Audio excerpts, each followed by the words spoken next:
The chair is authorized to declare a recess at any time. I want to welcome everyone to today's hearing on the visa process. We'll begin with opening statements, and we'll begin with mine. In many ways, the 2024 election was a referendum on the Democrats' open border policies.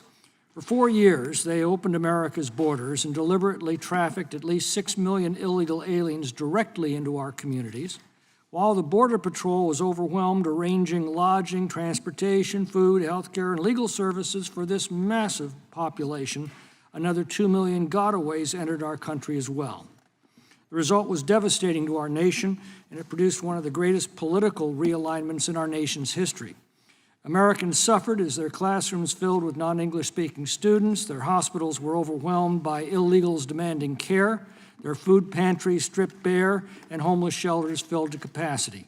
The cost of these services is estimated at $160 billion a year, or about $1,250 from the taxes of an average American household annually.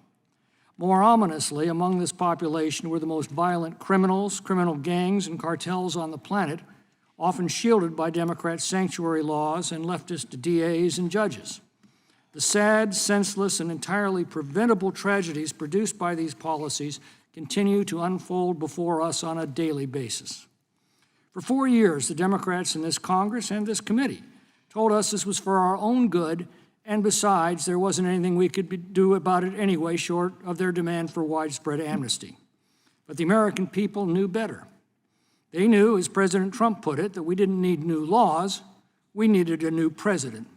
And we got one. And within 30 days, illegal border crossings were cut 96%, and traffic across the deadly Darien Gap dropped 99%, saving thousands of lives. Since taking office, roughly 150,000 illegal migrants, many with criminal convictions or charges, have been detained by the Trump administration as required by law, and the largest illegal mass migration in history is now being redressed by the largest repatriation. Reportedly, roughly 1 million illegal migrants have already decided to voluntarily return to their own countries as a result. We have a long way to go to restore the integrity of our immigration laws. Violent mobs in our cities have repeatedly attacked law enforcement officers carrying out these laws, and Democratic officials have said that the violence will stop once enforcement stops. In other words, if we enforce the law as the American people demanded, Democrats will burn our cities to the ground. Well, we're not going to allow such intimidation to prevail. In the coming months, we will report out of the Judiciary Committee a new version of H.R. 2, which will assure that this deliberate and rampant illegality can never again threaten our nation, our communities, or our people. The purpose of today's hearing is to determine to what extent our legal immigration system has been exploited, abused, and defrauded, and to recommend measures to assure that legal immigration to the United States is legitimate, honest, fully vetted, and above board, serving the interests of both the United States and those honest and law-abiding immigrants who seek to come here legally. America has the most generous legal immigration system in the world. During fiscal year 2023, the U.S. government issued more than 10.4 million non-immigrant visas, while nearly 1.2 million aliens became lawful permanent residents through the immigrant visa system. We will devote a future hearing to the deliberate subversion of the visa process by the Biden administration when the Inspector General publishes one of his forthcoming reports. Suffice it to say for now that during those 4 years, the administration sacrificed integrity and security in the screening process in issuing visas, exploiting the discretion and the legal requirement for in-person interviews with a consular officer. Integrity in the visa process is a matter of national security for our country. Take, for instance, the case of Mohammed Suleiman, who perpetrated a depraved anti-Semitic terrorist attack in Boulder, Colorado earlier this month. Suleiman had previously been denied a visa on at least one occasion, but was issued a visitor visa in 2022. 1 month after his arrival in the United States, Suleiman filed an asylum application. Such action clearly showed that he never intended to leave the U.S. once here, as required by his tourist visa. Subsequent statements by his family members have validated that assertion. Cases like this demonstrate why it is imperative that State Department and Department of Homeland Security employees who adjudicate visas have as much information as possible about the applicants. Some of that information is supplied by the alien during the application process, while other information is available through the U.S. government interagency screening and vetting process. But as we have heard in previous testimony about illegal alien border crossers, if an alien has no criminal or other security-related record, it's like they're, quote, being vetted against a blank sheet of paper, as one witness told this subcommittee last year. The same is true of aliens seeking visas. And there can be no substitute for looking virtually every applicant in the eye and questioning their motives, intent, and plans. Once again, President Trump has taken decisive action to improve screening and vetting of visa applicants. On Inauguration Day, he directed relevant agencies to identify deficiencies in the visa process and the resources available to allow for maximum vetting of visa applicants. Pursuant to that executive order, the administration has identified 19 countries that were uncooperative or deficient in providing background information on applicants, and the president accordingly restricted issuance of visas to their nationals. Non-immigrant visa categories that are rife with fraud and abuse include the student visa program, where fake schools are set up for the sole purpose of facilitating fraudulent claims of student status. The U visa is offered to those who are victims or witnesses to crimes and offer a path to U.S. citizenship. It should be no surprise that criminal rings have been uncovered that stage phony crimes and take advantage of this process. Fraud and lax vetting in the visa process do not exist solely in the non-immigrant visa context. The immigrant visa process is also routinely abused and exploited. Take, for example, the diversity visa program known as the visa lottery. Not only do bad actors impersonate U.S. government officials to try to get diversity applicants to pay them money, but fake documents and sham marriages have become commonplace. The Special Immigrant Juvenile Program is also susceptible to fraud and misuse, allowing 20-year-old foreign nationals to falsely claim abuse by a parent and be allowed to remain in the U.S. nearly indefinitely. And the VAWA self-petition process, conducted in secret without the knowledge of the U.S. citizen spouse, has also been subject to fraud as well. As this administration closes this dangerous chapter of outright illegal immigration under Biden, we must also protect our legal channels from fraud and abuse. That's the purpose of today's hearing, and we look to our witnesses for their guidance and suggestions on doing so. And with that, I now yield to the ranking member for her opening statement. Thank you, Mr. Chairman. In my 2.5 years as ranking member of the Immigration Subcommittee, I believe that this is the first hearing that the majority has held that is not focused on undocumented immigrants. I'm glad the majority realizes that there is an entire legal immigration system to discuss, a system that has not been updated in 35 years. We need a modernized system that meets our 21st century needs while also protecting American workers. Many of our colleagues on the other side of the aisle love to say that they support legal immigration and people coming in, quote, the right way. Well, this is their chance. Unfortunately, just over 150 days into the second Trump administration, the Trump administration has been making it exceedingly clear that it opposes all immigration, including legal immigration. Across the country, we have seen students picked up by masked immigration agents in unmarked cars, taken to detention facilities with no warning, and given limited information as to why they are being deported. The administration has revoked thousands of student visas as a weapon to stifle political dissent, restrict due process, and enforce an exclusionary and nativist vision of America that runs counter to everything our institutions of higher learning stand for. And just last week, video of masked ICE agents violently beating the father of 3 U.S. Marines has absolutely shocked the conscience of Americans across the political spectrum.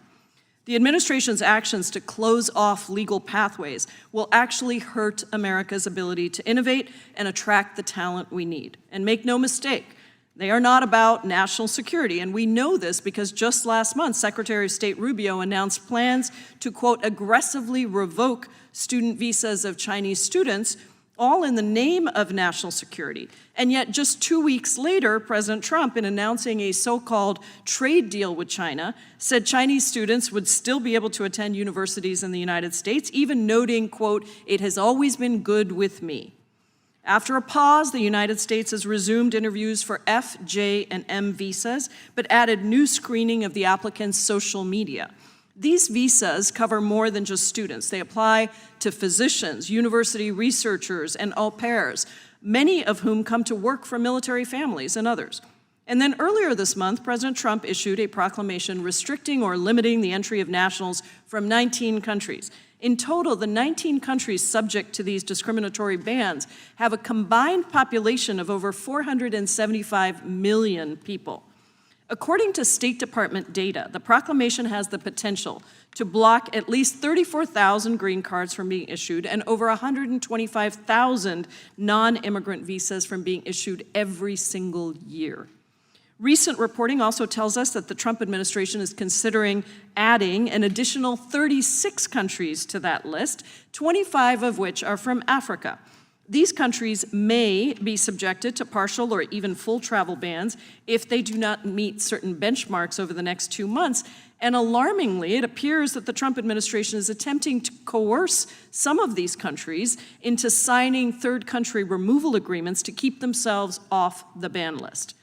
The Trump administration has also stripped hundreds of thousands of individuals of their lawful parole or temporary protected status. Many of these people came lawfully from Nicaragua, Haiti, Cuba, and Venezuela, or fled these cruel regimes. Now, the Trump administration is actually making them undocumented and trying to send them back to their home countries where they may be abused or tortured. Now, it's not just African, Asian, or Latin American countries. Every day, it seems we hear a new horror story of Customs and Border Protection stopping and detaining someone at an air or land port who is from Canada or Europe. And often, they then wrongly send those people to ICE detention for weeks. This includes a German national on a fiancé visa who spent over 2 weeks in an ICE detention center because he and his US citizen spouse simply took a day trip to Mexico. Or at the Canadian border, a backpacker from Wales spent nearly 3 weeks at a detention center over confusion related to her visa before being allowed to fly home at her own expense. A Canadian woman on a work visa detained at the Tijuana border who spent 12 days in detention before finally being able to return home. And here's the kicker. A prime motivation of these detentions appears to be to overfill detention beds at private detention facilities that are run by for-profit corporations that bankroll Republican campaigns.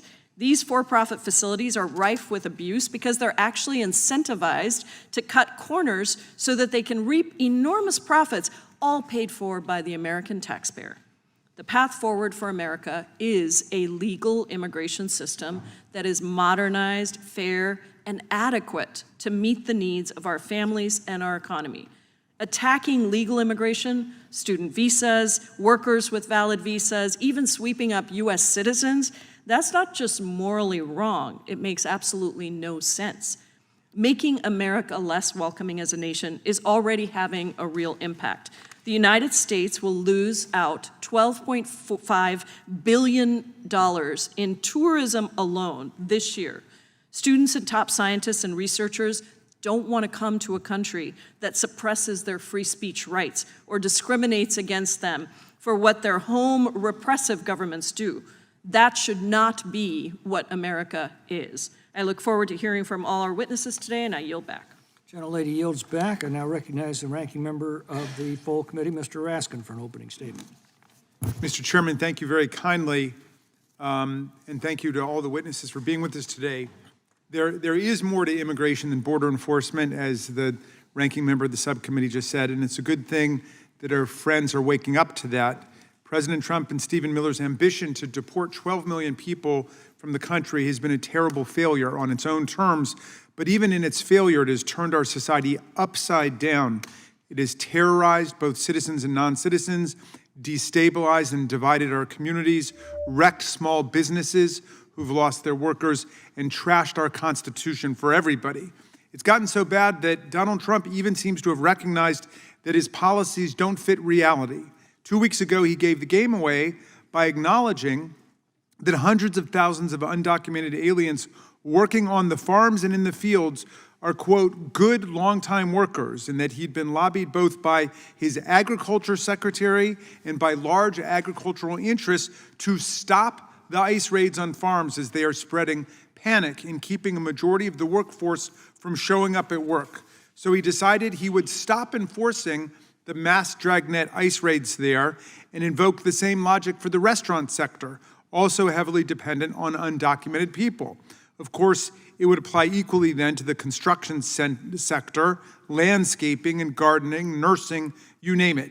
The vast majority of immigrants, even those here illegally, are not rapists and criminals, but hardworking people, essential to our economy, just looking to make a better life for themselves. Think of the dreamers. So it's good for us to be having the first immigration hearing in memory, not on enforcement tactics at the border or in our communities, but instead about visas.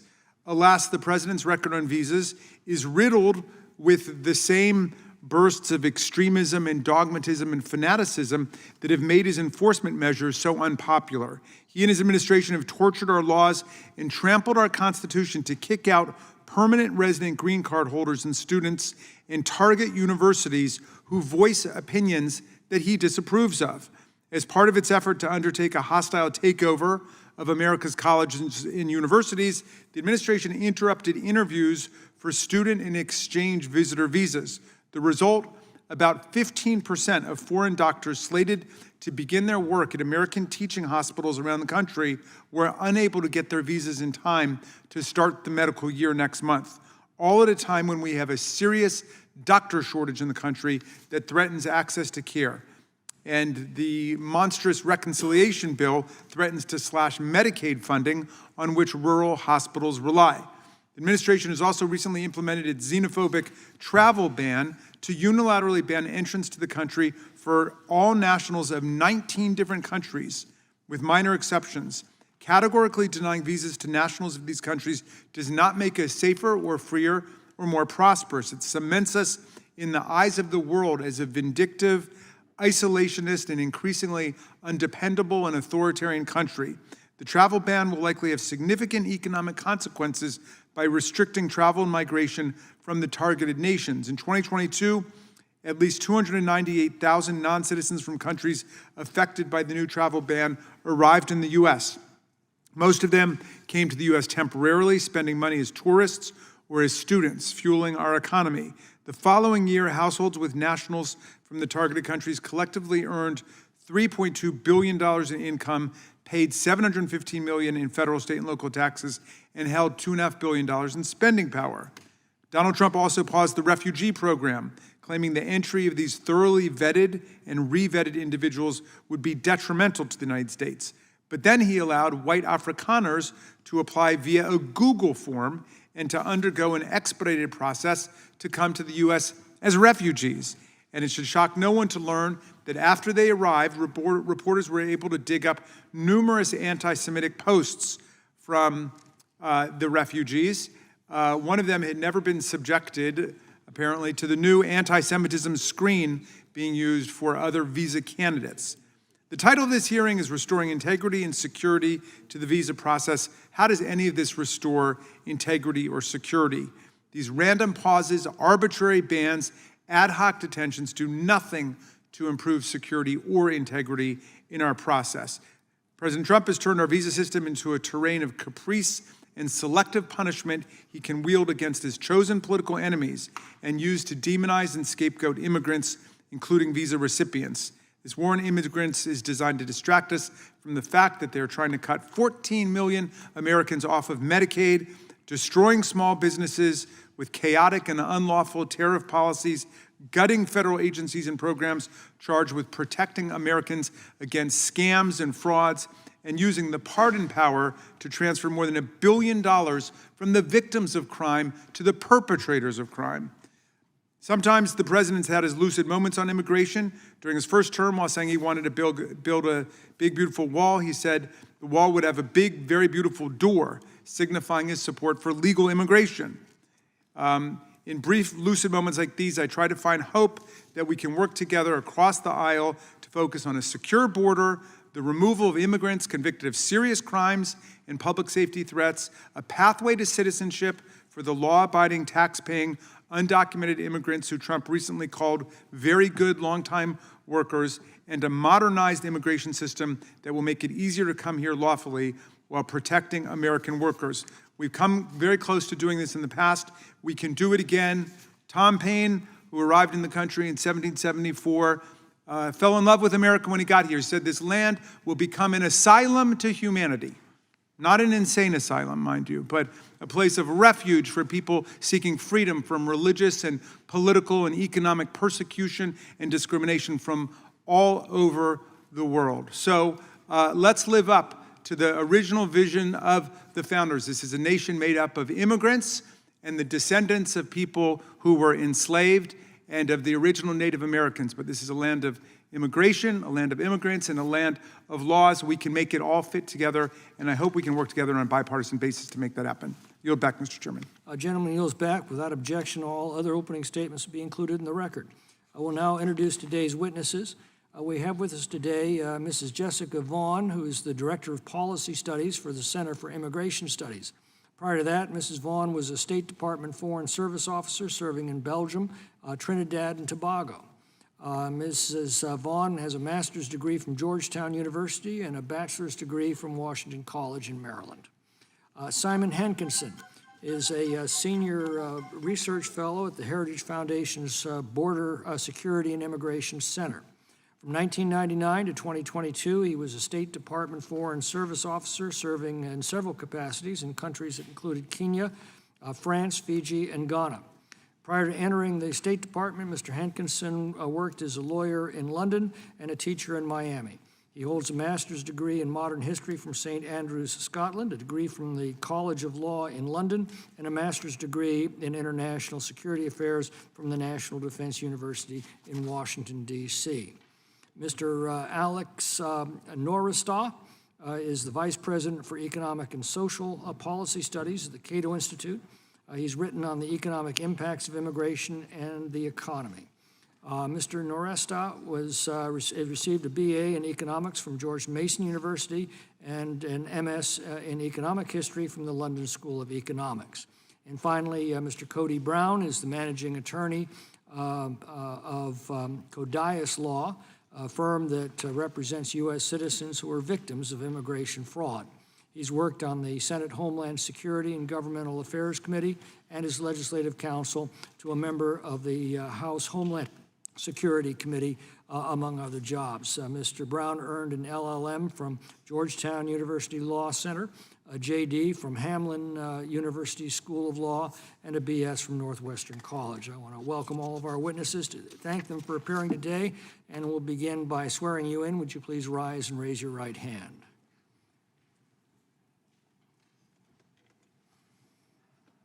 Do you swear or affirm under penalty of perjury that the testimony you are about to give is true and correct to the best of your knowledge, information, and belief, so help you God? Let the record reflect that witnesses have answered in the affirmative. Thank you. Please be seated. Please know that your written testimony will be entered in the record in its entirety. Accordingly, we'd ask that you summarize your testimony in 5 minutes, and we'll begin with Mrs. Vaughn. Thank you. Americans are all too familiar with the details of the mass migration disaster we experienced during the 4 years of the Biden administration, when about 9 million illegal border crossers and parolees were allowed to enter the country. Our foreign-born population has spiked to the highest point in history at just over 53 million people, and the highest percentage of our population ever, almost 16%. But not all of the newly arrived illegal aliens were caught and released at the border. Many arrived on visas obtained under more lenient rules put in place by the Biden administration. Under these policies, new temporary visa issuances went up by 25% to 11 million in 2024. New issuances of short-term B1 and B2 visitors visas, which is the largest and most overstay-prone category, went up 40% to 9 million in 2024 alone. Our visa process is improved, but still far from secure.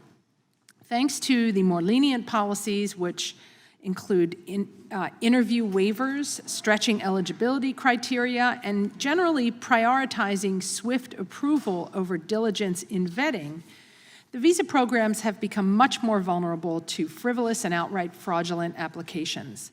Not only does this often disadvantage qualified applicants who have to wait longer to receive visas, the fraud and abuse undermine public support and, worst of all, allow bad actors who are public safety or national security threats to gain access to our country. These risks are not minor or unreliable, and frankly, I think it's insensitive and irresponsible to trivialize these incidents that have occurred as a result of visa vetting failures. It's insensitive to the victims and irresponsible for policymakers to do so. One new example of a visa vetting mistake is Behzad Nejad, an Iranian man who was given a student visa in 2016 to attend the University of Texas. His status was terminated soon after he was arrested for domestic violence, but it took another year for him to be ordered removed, and ICE finally picked him up just this week in possession of a firearm on top of it. Then there's Abdullah Hassan, who came on a visa in 2022 and settled in Falls Church, attended George Mason, and was arrested last December for promoting violence against Jews online and planning a mass casualty attack on Jews in New York. Yes, it helps to have more interior enforcement, but the visa issuance process and the programs themselves need to be reformed to sift out more unqualified applicants before they get here.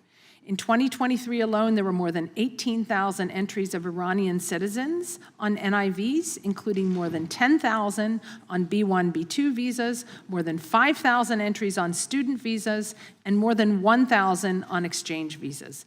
This is just way too big a haystack for ICE to have to sift through when there is a potential threat, as we have now. The problem is partly one of leadership to change the culture of travel facilitation at the State Department, but Congress needs to step in too by enacting statutory requirements for visa interviews, which are critical to evaluating applicants, and establishing consequences for overstaying, both for the person and the sponsor, and by providing resources for fraud protection. But it's not just a processing problem.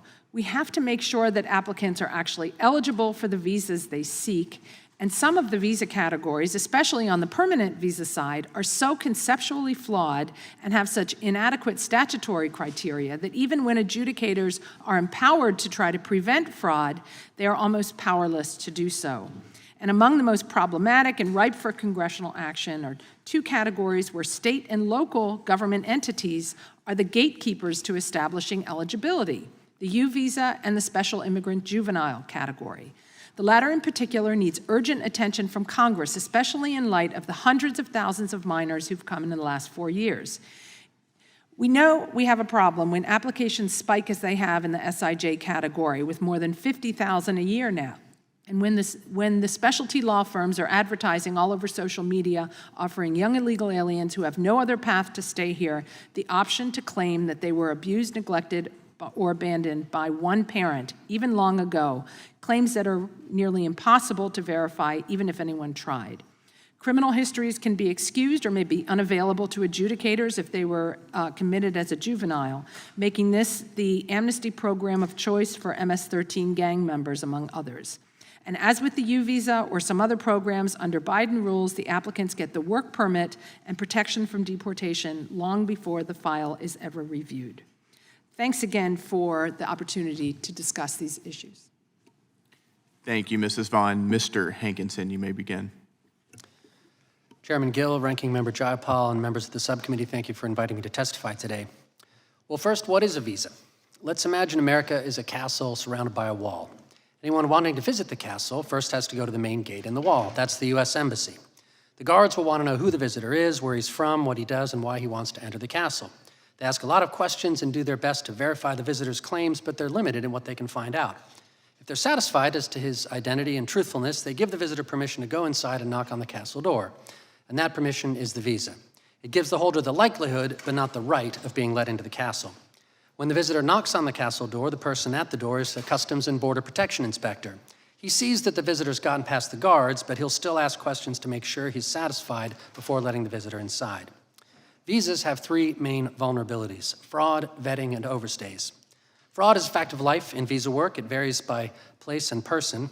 But applicants, particularly in poor and corrupt countries, lie to get visas. I've been lied to thousands of times. Consular officers are unable to see or to verify accurate records for most applicants, so they have to use their professional judgment. Vetting means checking for criminal records or other ineligibilities. Consular officers, again, are limited to what the applicant presents and whatever exists in U.S. government databases, which don't include criminal records for most countries. Some visa applicants lie about their intent in traveling to the U.S., and they overstay. And overstay rates by category of person and country of origin should be tied to refusal rates. For example, recent reports from consular posts have shown high overstay rates from students of English as a second language. So in response, USCIS should strip schools whose students overstay at high rates of the right to admit foreign students, and the State Department should limit issuing student visas in those countries of origin. A visa is a privilege and not a right. Just as the passing stranger has no right to get into the castle, no one has a right to enter any other country but his own. We are under no obligation to admit foreigners who come to the United States to incite anti-Semitism or terrorism or to attack U.S. foreign policy. And the law gives the President and the Secretary of State wide discretion to keep undesirable foreigners out, and their use of this constitutional prerogative must not be obviated by judicial overreach. At the same time, the original scope of some visa categories has warped into something unintended by Congress. I'll give just a few examples. The purpose of student visas are for foreign nationals to study in the United States and then return home to build their own countries. Now, we can retain the very best, but it was never intended that every student visa automatically led to permanent residency. The optional practical training program, which facilitates this, is not statutory and should be terminated. The H-1B visa was created 30 years ago to fill a short-term need for skilled labor with a limit of $65,000 a year. Today, many H-1B workers are paid below the median wage for their occupations. H-1Bs disproportionately benefit large tech firms and foreign outsourcing companies at the expense of smaller employers and American workers. The H-1B has thus evolved from a temporary work visa into a de facto immigrant visa that disproportionately benefits one country, India. Today, the unemployment rate for recent college graduates is nearly 6%, which is twice the rate for all graduates. Up to 70% of science, technology, engineering, and math graduates don't even work in STEM fields. Yet, even as they lay off thousands of workers, major U.S. companies continue to petition for thousands of H-1B workers claiming they can't find qualified Americans. We need to return the H-1B program to its original scope and put our own children and workers first. There are almost 300,000 Chinese students in this country. Some of them spy against the U.S. government, companies, and university research programs. And we do have visa screening to prevent this, but Chinese applicants can come on a tourist or other visa and then change status to student without triggering that vetting. We should not allow this. Visa holders seeking to change their status to student, researcher, or worker should go home first and apply to U.S. embassies so they're properly scrutinized. The biggest vulnerability of temporary visas is that holders can claim asylum once in the U.S., and with lengthy process, appeals, and a massive backlog, it's too easy to use a fraudulent claim to remain indefinitely. Congress should restore integrity to our asylum laws and make it harder to claim on frivolous grounds. They should speed up the process, and we should all make sure that decisions are carried out. There are many other possible ways to increase efficiency and integrity of visas. For example, we could prioritize education and skills over family reunification. We could reduce the standard authorized stay to 90 days instead of 180. We could end the vague duration of status for foreign students and journalists. Consular officers could be encouraged to apply the public charge rule to prevent migration of probable indigents. Or we could let only accredited institutions with a good compliance record admit foreign students and cap the percentage of those students.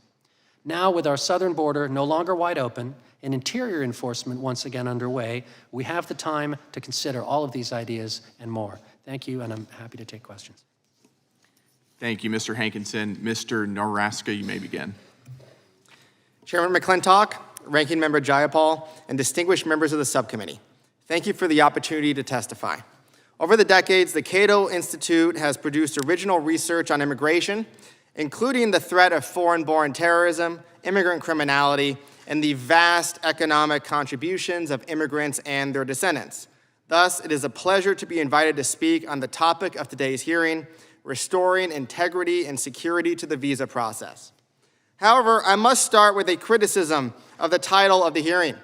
The title, quote, "Restoring Integrity and Security to the Visa Process," implies that integrity and security were somehow lost or missing from the visa process. Nothing could be further from the truth. The visa security system was rightly overhauled after the 9/11 attacks and has only gotten more thorough more complex, and expanded to cover more categories of immigrants and non-immigrants since then. But the ultimate proof is not in the legal procedures or the number of government employees who do the checks. The proof is in the security results. Since the post-9/11 overhauls, 19 people have been murdered in attacks on U.S. soil committed by foreign-born terrorists who entered on non-immigrant visas. Now, every murder, of course, is a tragedy, but perspective also matters when deciding how to save the greatest number of lives. For instance, it's likely that more people have been killed in the U.S. by shark attacks since 9/11 than by foreign-born terrorists who entered on non-immigrant visas. 0 people were murdered by foreign-born terrorists on U.S. soil during the Biden administration, the first administration with 0 such murders for as far back as we have data. That's evidence of a visa system with the integrity and security that Americans deserve. ICE recently arrested 15 Iranian nationals as of last night. The justification was a supposed terrorist threat from phantom Iranian sleeper cells we've heard so much about over the decades. ICE knew about these Iranian nationals, many of whom were criminals, before the administration decided to bomb Iran. If the threat were serious, why wait until now? ICE was likely too busy harassing non-criminals at Home Depot. The crime rates of immigrants, no matter what data sources you use, all show that immigrants and travelers have a low incarceration or crime rate, far lower than native-born Americans. Even foreign nationals from countries that don't cooperate and share crime data with the U.S. have lower crime rates than native-born Americans. There are always going to be bad actors, criminals, terrorists, spies, or others, who will try to enter the United States. The visa security system isn't perfect. It's not. And we cannot expect it to be. But it works pretty darn well. We know it works well because the proof is in the pudding. There is no integrity or security that we must restore to the visa process because it was never lost in the first place. However, increasing the security burden and banning immigration from country on flimsy security pretexts is costly. Obviously, visa security and integrity are important. However, visa security theater is not a free lunch, and that bill is paid by the United States in lost economic growth, lost opportunity, lower wages, and less government revenue. Immigrants are about twice as likely to start a business as native-born Americans. From small corner shops to billion-dollar corporations, immigrants are more likely to be entrepreneurs or founders than native-born Americans. Immigrant workers raise the wages of American workers by filling critical niches in the labor market. Immigrants are overrepresented in economic sectors and occupations, from agriculture and construction to childcare, engineering, and the sciences. Immigrants pay about $1.38 in taxes to the federal government for every dollar in benefits they receive. And the benefits to the United States go on. I want you to imagine what our country would look like today without immigrants from the past. The U.S. population is approximately 340 million. If immigration was shut down in the year 1800, there would only be about 100 million Americans here. Nobody in their right mind would think that those mere 100 million Americans in this alternative scenario would be richer or freer than the 340 million people living here today. So why do you imagine that our descendants would be richer if we closed the border today? The visa system has integrity. The visa system is secure. Don't be afraid of small threats, exaggerated hazards, or frightening rhetoric. Don't pile on more regulations, immigration restrictions that will reduce our security, and country bans that fix a non-existent problem. Don't impose that burden on Americans today or our descendants tomorrow. Thank you. Thank you, Mr. Nowrasteh. Mr. Brown, you may begin. Mr. Chairman, members of the committee, my name is Cody Brown. I'm the managing attorney at Codias Law, the nation's premier immigration law firm exclusively for U.S. citizens who've been victimized by immigration fraud, which I note is a felony under federal law. For years, the border captured the nation's attention while masking a far more insidious scandal, the collapse of the lawful immigration system itself, where the law goes unenforced and anti-fraud safeguards are deliberately dismantled. Why spend billions on border security if foreign threats can march through the front door? Immigration fraud is not a victimless crime. I know this because I walk with our clients through some of the darkest chapters of their lives. Half women, half men, they come from all walks of life. They span every demographic and political persuasion, from Trump supporters to super volunteers for Bernie Sanders. Our clients are falsely imprisoned. They're defamed. They are extorted. They are betrayed. They are sued for their life savings under the I-864. Some lose custody of their children. For some female clients, their final childbearing years are stolen, all so a foreign national can get an immigration benefit. What many of my clients do not know until today is that I too have walked in their shoes. On September 19, 2016, during a highly contentious presidential election cycle, I launched one of the earliest social platforms to combat big tech censorship. The launch was based in Austin, Texas, covered by Fox News, National Review, and Breitbart. Days later, an illegal alien, whom I did not know, I'd never met, accused me of stalking her. While walking to the grocery store with my wife, I was arrested by a fugitive task force at gunpoint, thrown into jail, subjected to a $75,000 bond without knowing who had accused me and even what the charge was. I learned the basic facts from the Austin American-Statesman based on an arrest affidavit leaked while I was still in jail. I didn't even learn the accuser's identity until I was served with a protective order. Her statements were riddled with contradictions. There was no corroborating evidence whatsoever. The alleged incidents occurred in areas with numerous surveillance cameras, yet I appeared in none. She claimed we had conversations, but I don't speak Spanish, and she needed an interpreter in court. When asked to identify me in court, she could not. 7 months after my arrest, the police finally disclosed my forensic phone data, which proved I was not anywhere she claimed. That is when we learned about the U visa. The same month that I was arrested, the U.S. House and Senate Judiciary committees opened a probe into the U visa program. They concluded it's being exploited by those wishing to defraud the system and avoid deportation. Yet in my case, the judge prohibited my attorney from even asking about the accuser's immigration status. At no time during my prosecution was the U visa ever disclosed. When we raised the issue, the prosecutor abruptly dismissed the charge.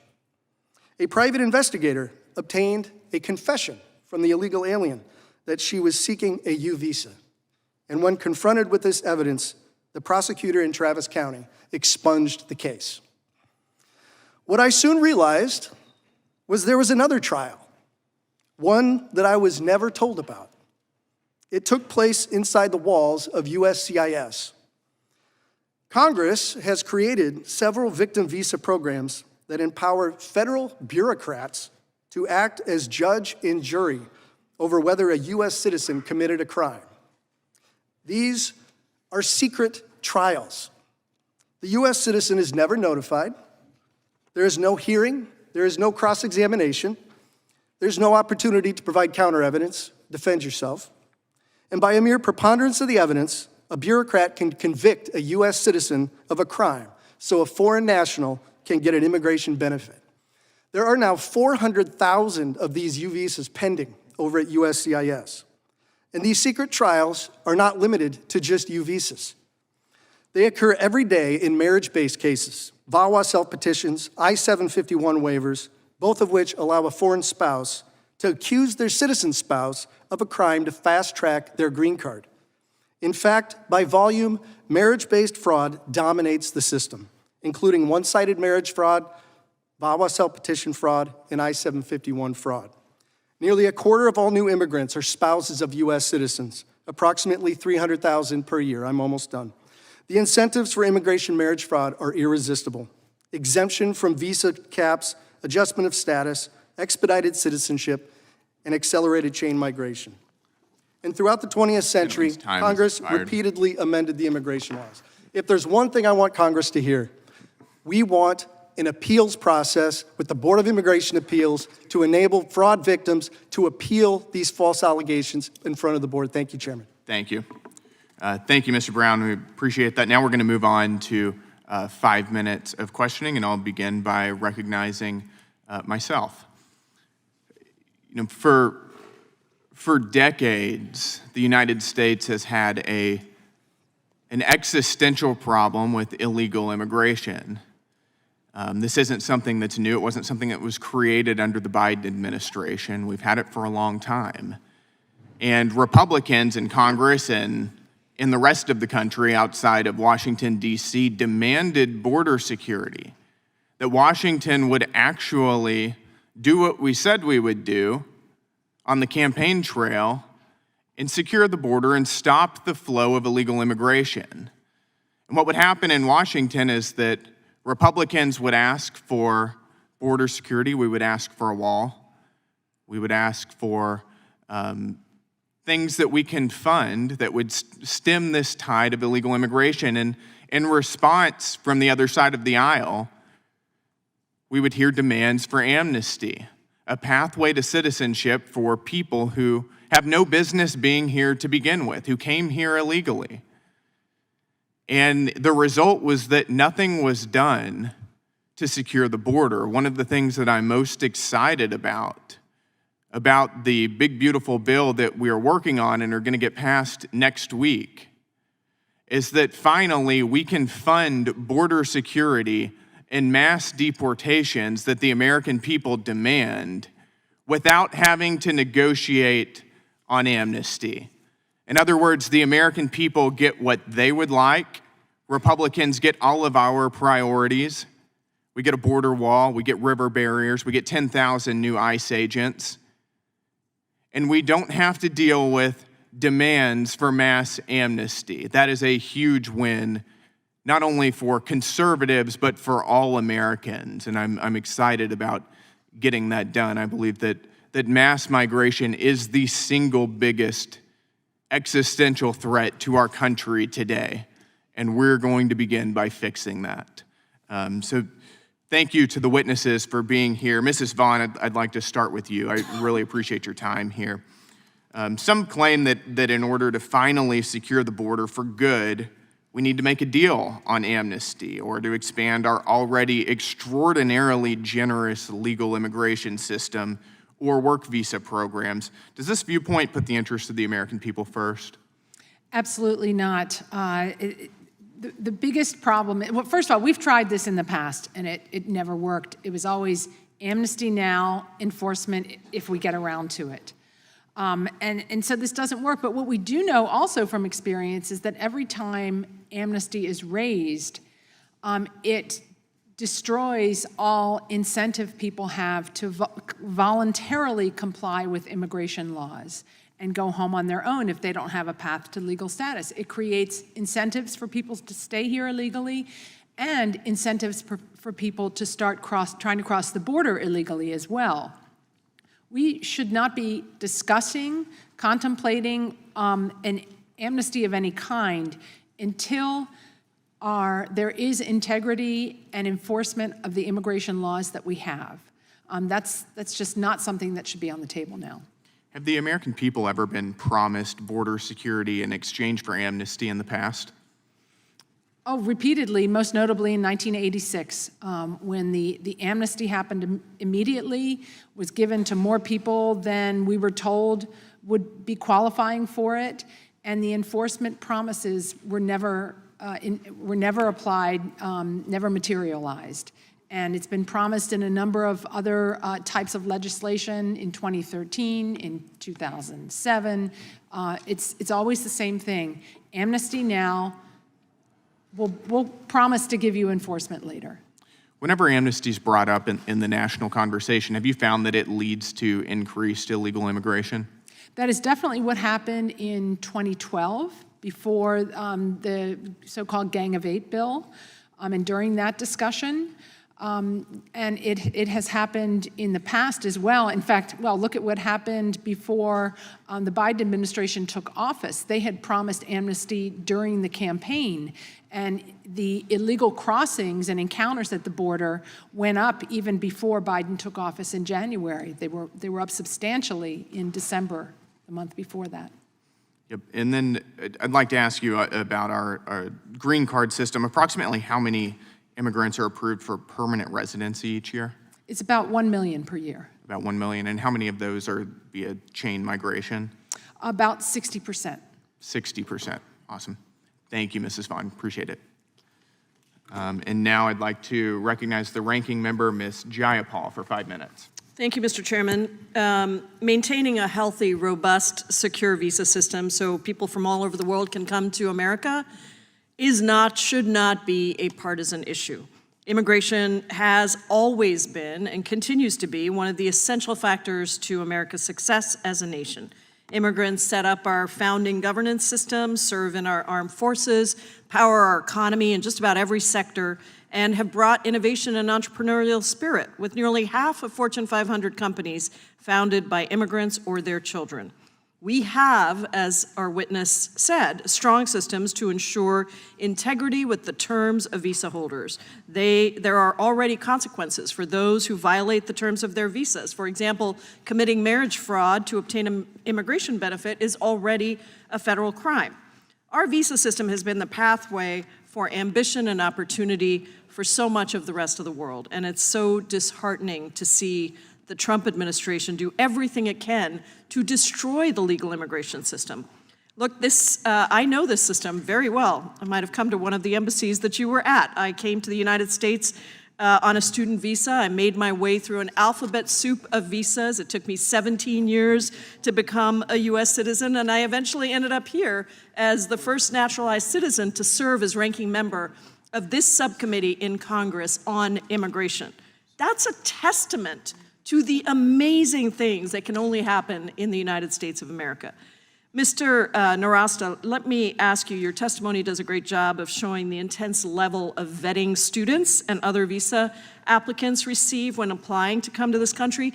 Tell the American citizen that's out there watching what the benefit is to them of having foreign students come to the United States, and why it actually helps the United States if they decide to seek employment here after finishing their course of study.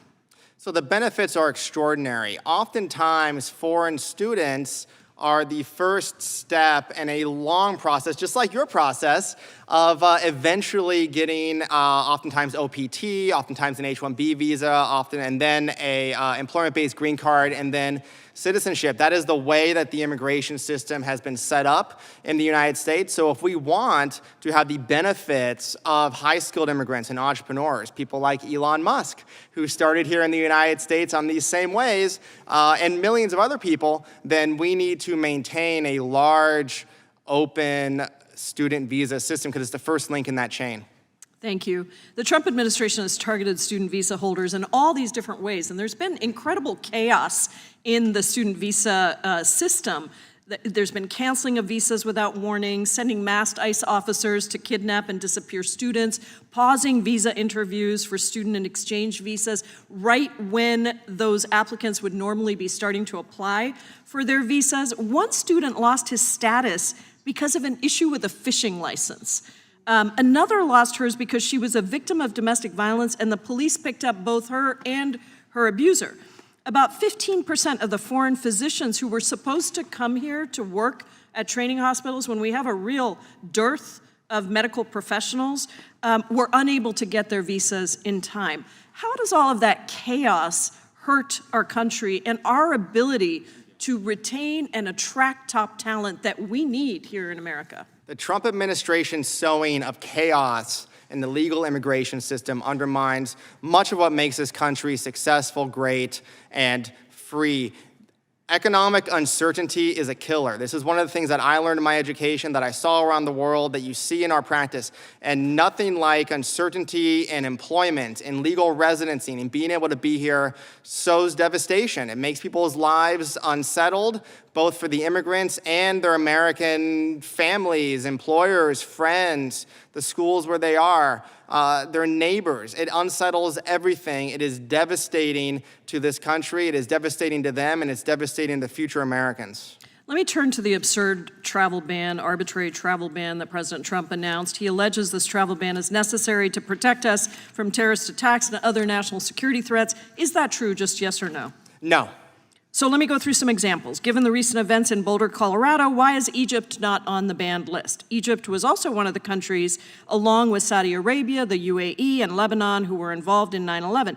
Your testimony, as you noted, 98% of the people killed in the United States by foreign terrorists were casualties of 9/11. Why are none of those countries on the banned list? I mean, explain this to me. Make some sense of it.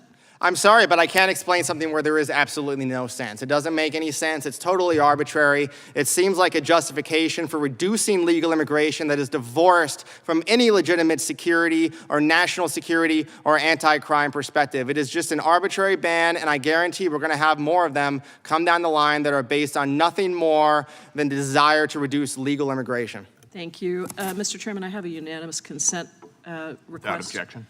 To enter, this is a press release from the Department of Homeland Security, and it highlights that some of the Iranian nationals that recently were arrested enter the country or were ordered removed under the Trump administration. Great. Yield back. Without objection, thank you. And now the gentleman from Arizona, the great Mr. Biggs. Thank you, Mr. Chairman. In May, not one illegal alien was released into the United States. So, Mr. Nawarsta, do you consider that to be a successful month? Yeah. Good. Yes. Good. I'm always looking for accommodation and comedy, so we have some comedy right there. I think we have more than that, So, sir. I don't know. We'll find out. The most recent Congressional Board of Security caucus, we had the ICE director, acting ICE director, Mr. Todd Lyons, come in. Mr. Lyons was describing visa overstays. So I would ask the panel, are you all familiar with the term visa overstays, Mr. Brown? You need to answer it out loud. Yeah. This is like a court law. You got to answer it out loud. Very familiar. Okay. Mr. Nawarsta? Yes. Mr. Hankinson? Yes. And Ms. Vaughn? Yes. So let's talk about one visa overstay. I'm thinking of the Egyptian fellow who went on a rampage, an anti-Semitic rampage, and attacked people in Boulder, Colorado. Did you know that he was a visa overstay, Mrs. Vaughn? Yes. And what type of visa did he have before he overstayed? I don't think I have seen it confirmed. I believe it was a visitor visa, B1, B2. That's what's been reported anyways, that it was a visitor visa. And how many, Mr. Hankinson, how many visa overstays are there in the country right now, roughly? Microphone. Maybe 500,000 a year, total overstays, but not all of those are permanent. The figures are a bit difficult to parse. Okay. So when we look at visa overstays, I want to go back here now to Mrs. Vaughn for a sec. Khalid Sheikh Mohammed, the architect of the 9/11 attack, said that marriage fraud is a, quote, fantastic mechanism for terrorist operatives to acquire valid documents, close quote. But rather than you, will go, Mr. Brown. Do you agree with that? Absolutely. And can you've given in your opening statement, you talked about how marriage fraud enterprises work. How would you describe DHS's process for detecting marriage fraud, Mr. Brown? Do they do that? Can they do that? Their process is virtually non-existent. When I refer to the deliberate dismantling of anti-fraud safeguards, this is a great example. For example, under the last administration, one of the key fraud safeguards that Congress enacted in the Immigration Marriage Fraud Amendments Act of 1986 was interviews. They started waiving all the interviews. When our clients reported fraud, you know what they got back? Silence, nothing. Yeah. And I want to make this point. We have obtained internal data from USCIS. And from 2016 to 2019, little subset. You know what their fraud denial rate was for the marriage-based cases? 0%, rounded to the nearest whole number. This is not accidental. Something is deeply, deeply wrong with our immigration system. And there's a lot of innocent Americans who are suffering. Thank you for that. Mr. Hankinson, what's the process like for vetting student visa applicants? Well, it's as good as we can make it. The interviews take just a couple of minutes, and most of the information that they provide can't be immediately verified. So we probably get it right most of the time. So we have the acting ICE director told us the other day that in re-looking at some of these student visas, they had a student from China who was entering his 13th year of a baccalaureate degree program for a bachelor's degree. That seems, I don't know. I've put kids through college, and thank goodness none of them ever took 13 years to get through college. And if Mrs. Vaughn, if a student commits a crime or otherwise does something that would disqualify them for continuing on the student visa, how does that get reported to ICE or the school?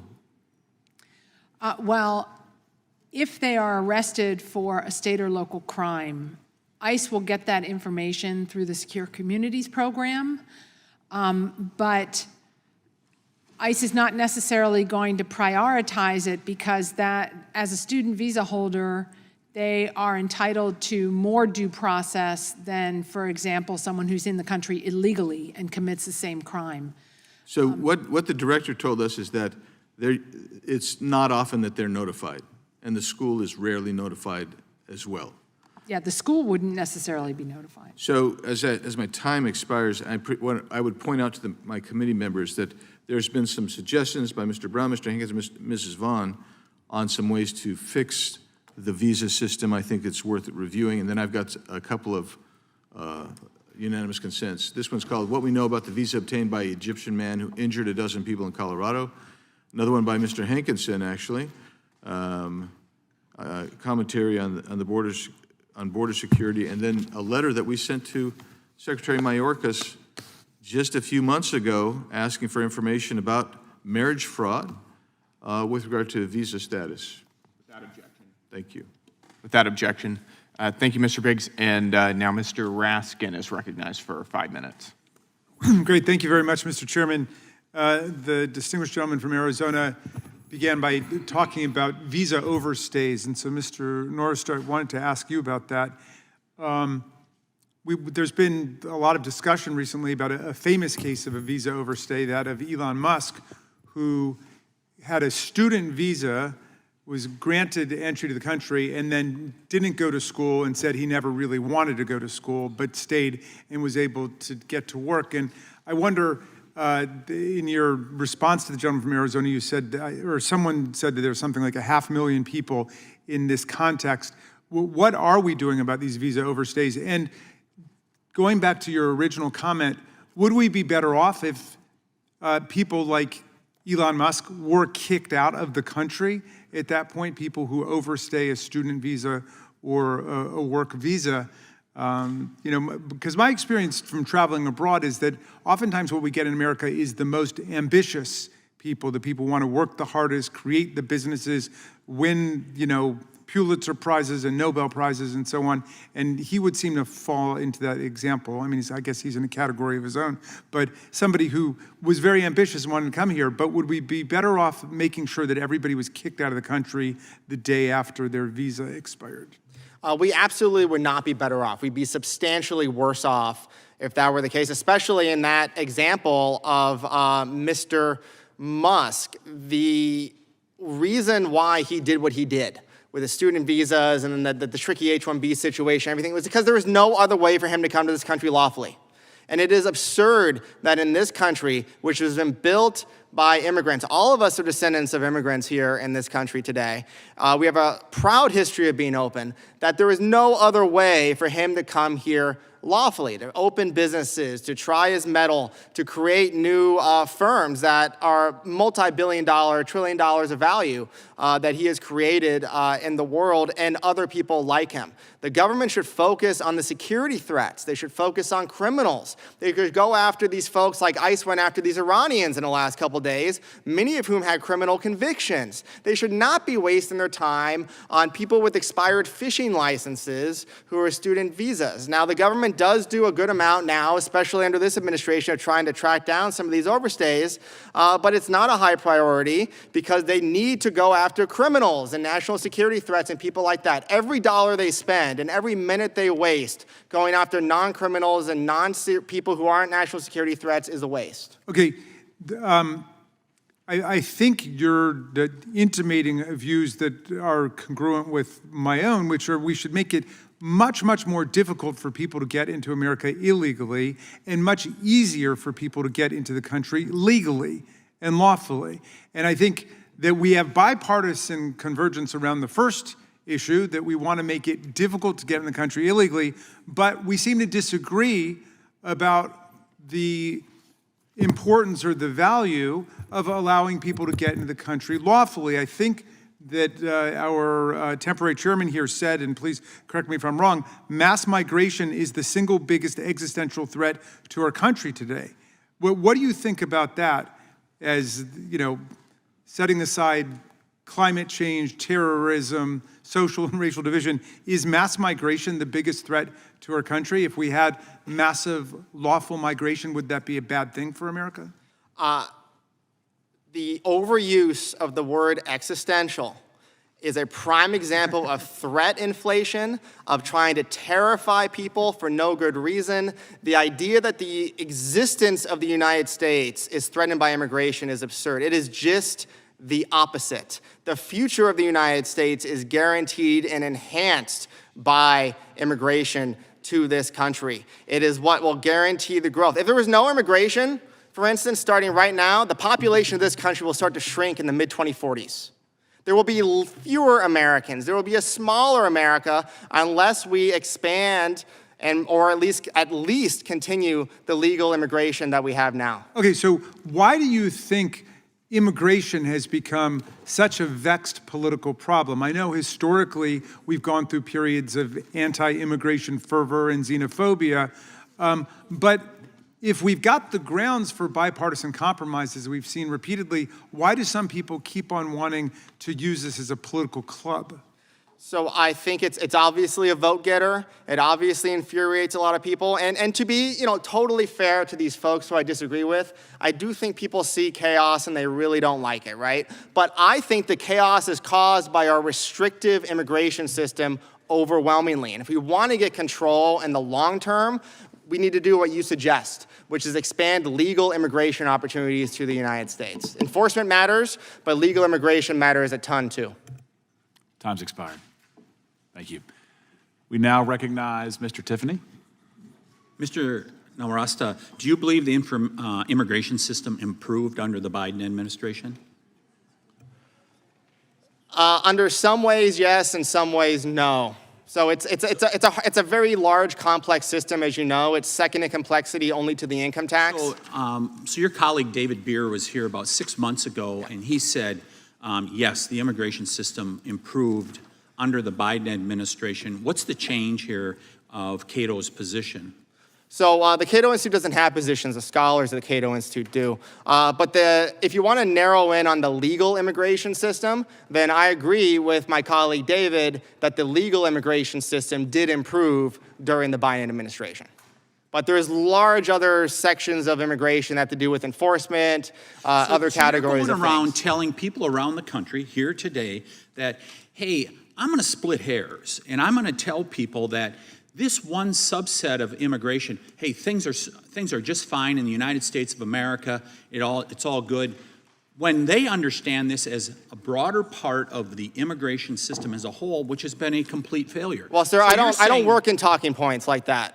I'm interested in facts, and the legal immigration system is not just fine. I've spent my career writing about how we need to expand legal immigration. So no, I don't go around saying it's just fine. I said that things have improved, and no, I don't go around Sir, talking don't in filibuster. talking I points. got questions to ask, and I only have 5 minutes. So you're saying you say in here vetting is effective and the visa process is secure. You stand by that, right? Absolutely. How did 350,000 children come into America that we have no idea where they're at the end of the Biden administration?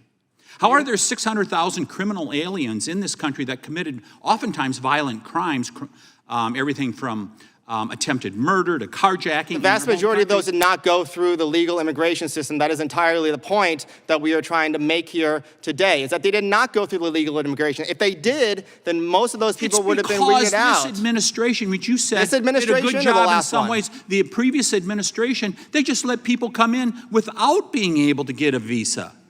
So, does your data that you purport to put out there that proves this, does it include the death of Stephen Nashwell, a truck driver in Rusk County, Wisconsin, up where I live, who left behind 3 daughters? Does that include him in the data? He's dead as a result of an illegal alien running him off the road? The evidence that we have is Does it based include on, the 2 children in Abbotsford, It Wisconsin? includes all also in people who my are convicted district, of crimes who in are this country, dead sir, and as all a people who result are of an arrested and illegal- all people who are incarcerated for crimes in the United States during multiple years, including the great state of Texas, which has wonderful data, the best crime data out there, confirms my research. Every death and every murder is a tragedy, and those individual criminals should be punished to the fullest extent of the law. Is Mr. But that is not a Nashwell reason or to these punish are other they people in who the are data? not criminals for Are that. they in the data? Of course. Are the 100,000 children that died of or young people, #1 killer of young people in America, ages what, 21 to 45, fentanyl?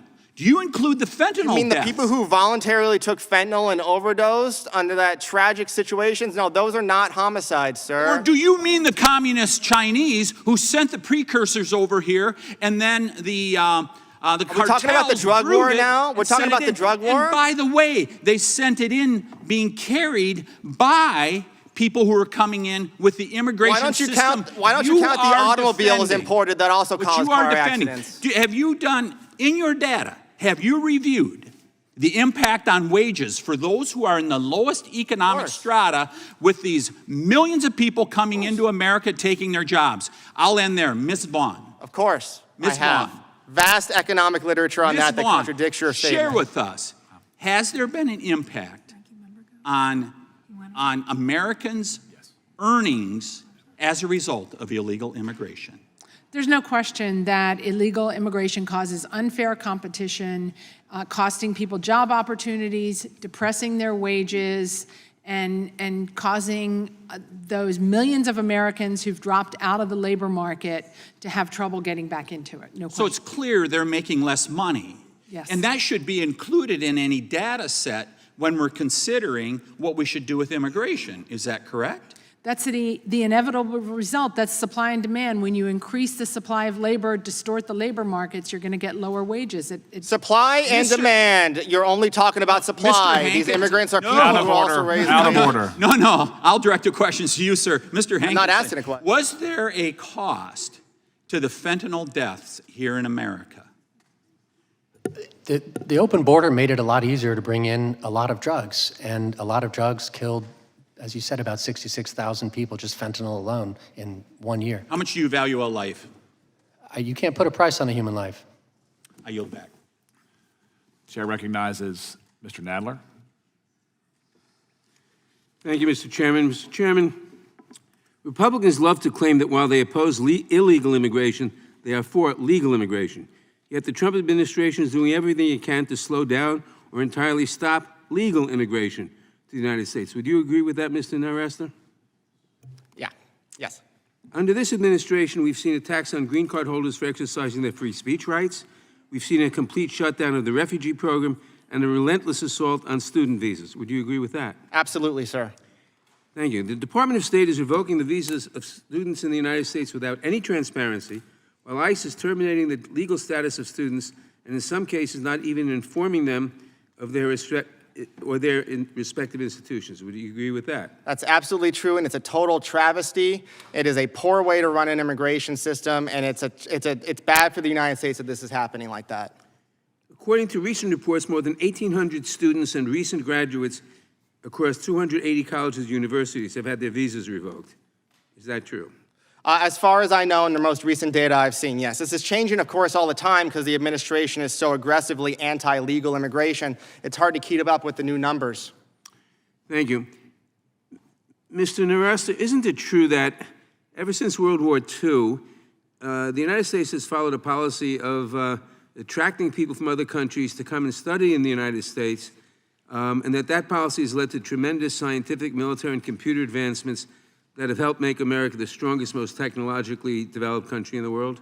That's absolutely true. In fact, economist Charles Jones, who is one of the preeminent experts in economic growth, has found the increase in technicians and scientists and engineers, largely a lot of it fueled by immigration in the post-World War II period, can explain about half of productivity growth up through the 1990s. A tremendous increase and which results in a tremendous increase in wages, in new inventions, and economic growth that has made all of our lives better.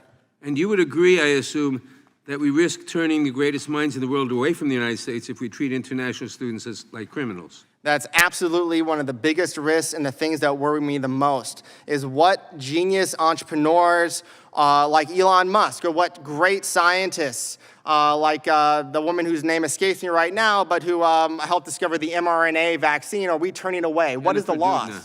I'm sorry? Jennifer Doudna. She's an incredible, brilliant genius whose work has helped save millions and millions of lives around the world. And if she weren't allowed in here, I just doubt that she would have been able to make those discoveries and contributions in a country like Hungary. Thank you. Now, Mr. Nowrasteh, the replacement rate to keep a population steady is 2.1 births per woman.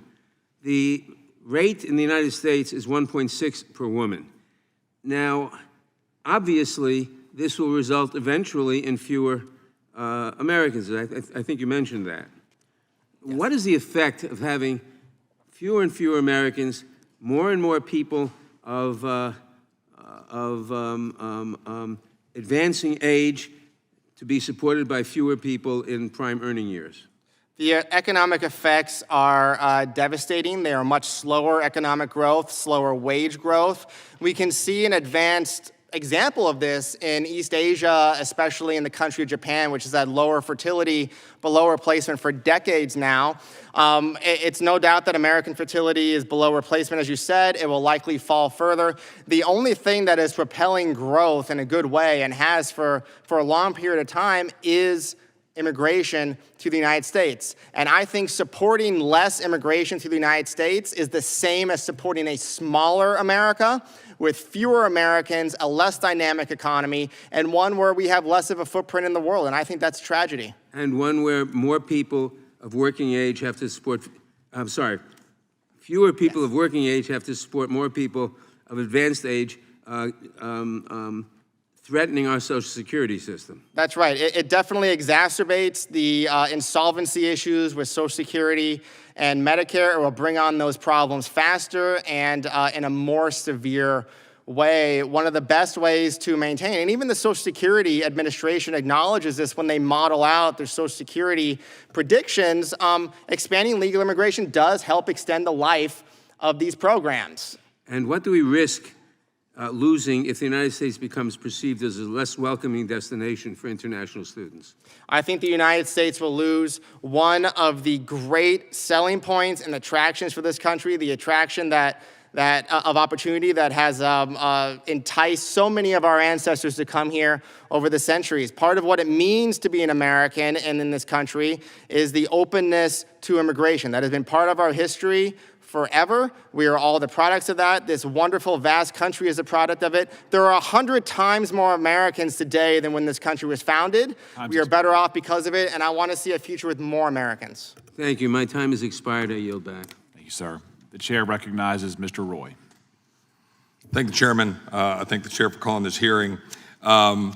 Nowrasteh, I assume that when you say you'd like a future with more Americans, that includes Jocelyn Ungare. Do you know Jocelyn Ungare? Have you talked to her mother, Alexis? I know her. She was murdered by an illegal immigrant in Houston. People who were released into this country with a notice to appear in court did not appear and then violently killed a young woman and is now dead.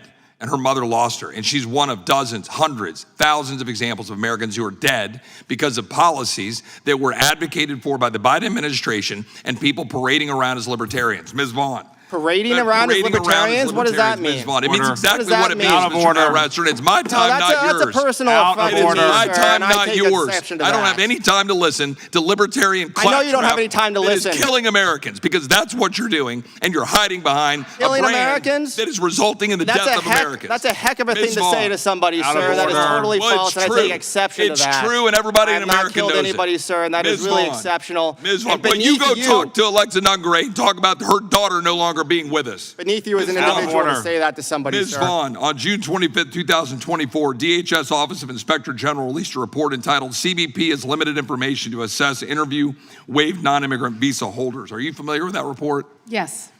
In that report, is it not true? It says here that the report found the Biden administration expanded a COVID-era policy of waiving visa applicant interviews and fingerprint collecting to reduce visa backlogs and staffing shortages, which worsened at the peak of the pandemic. Is that correct? Yes. Biden took this COVID-era policy to admit over 7 million foreign nationals from across the globe into the United States. Does that sound correct? Well, the numbers in later years are more like 9 million a year. It's certainly significant numbers of people, millions, without having DHS interview them. Yes. DHS failed to fingerprint an unknown number of visas applicants during the 2020 to 2023 period, correct? Yes, and actually part of that responsibility is on the State Department as well. Do you find this discovery particularly troubling? Absolutely. It underscores how much the Biden administration and others before it emphasized swiftness in processing, just moving these applications through, getting to yes, rubber stamping approvals over making the correct decision. And it emphasizes that vetting is not just a matter of looking people up in a database that may or may not have relevant information to the decision.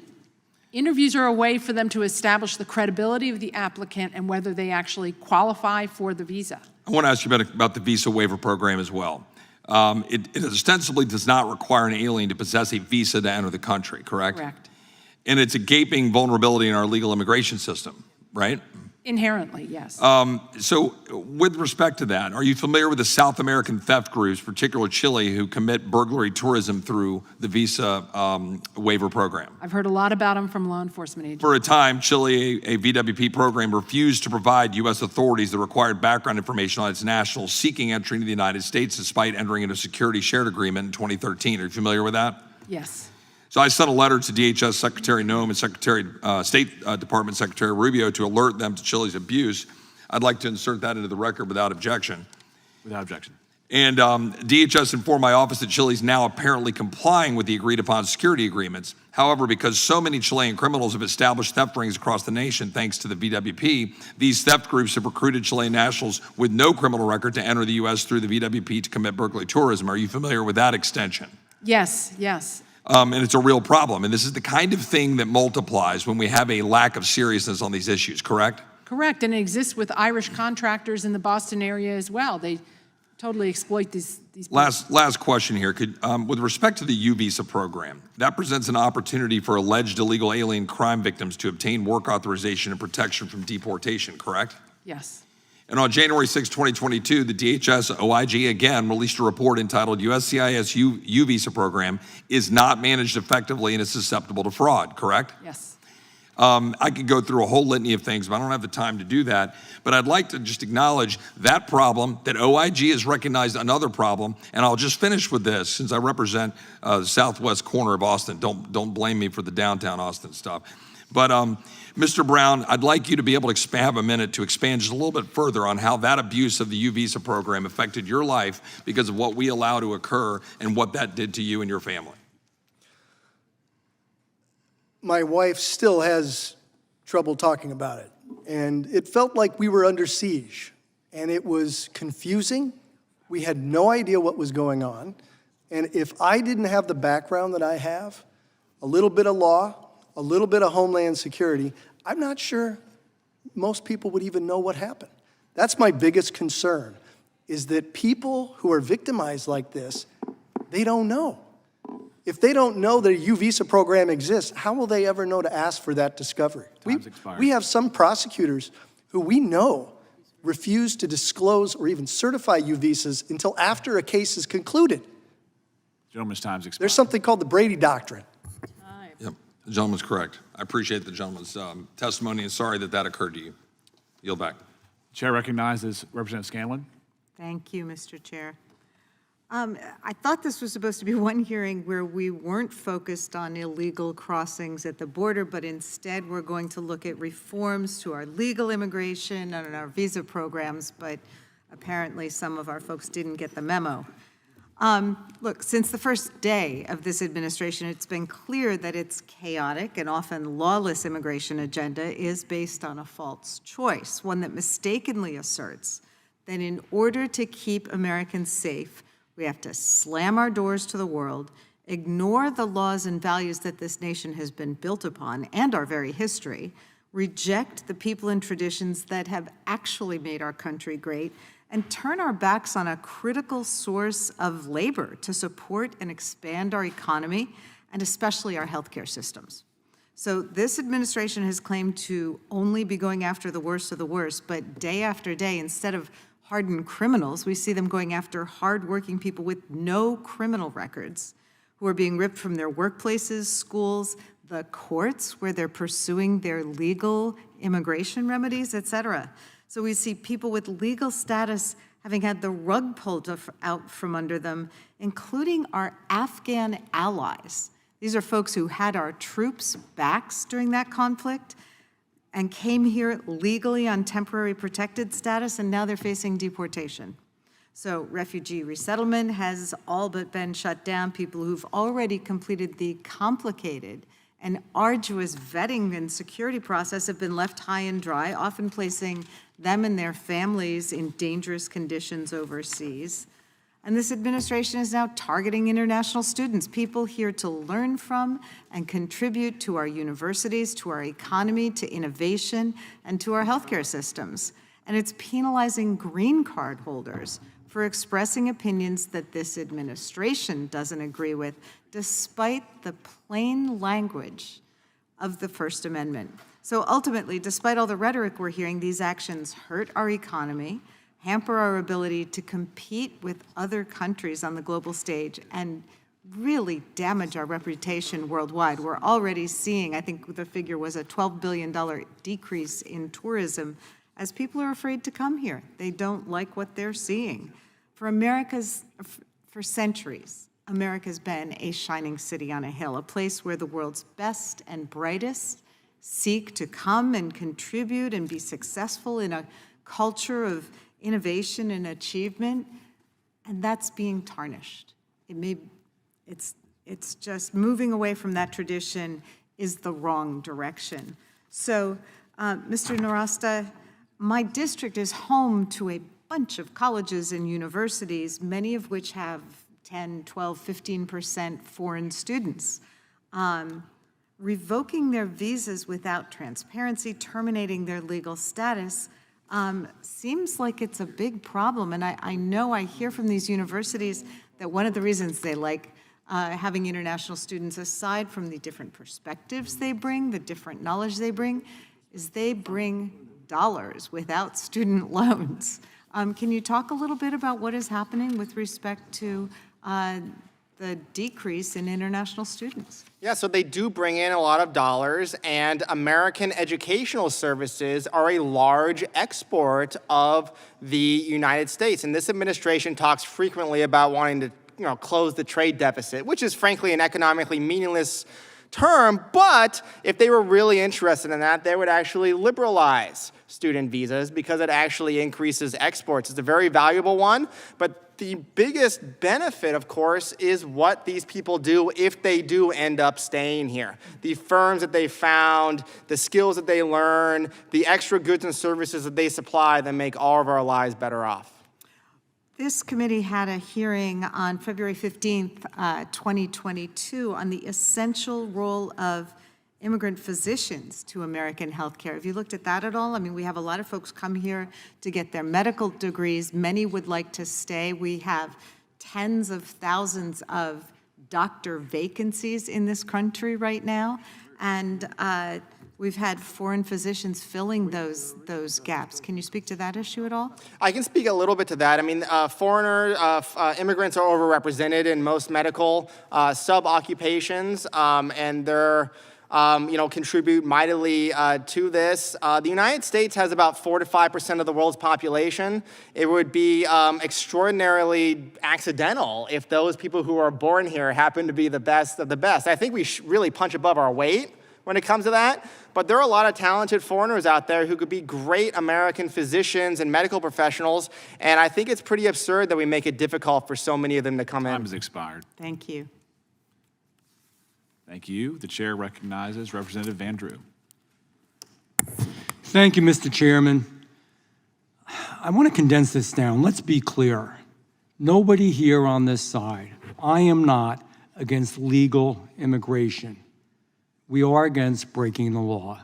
We want to make this complicated. Not you all, I'm not blaming you, but in general, it's not complicated. We don't want the law to be broken.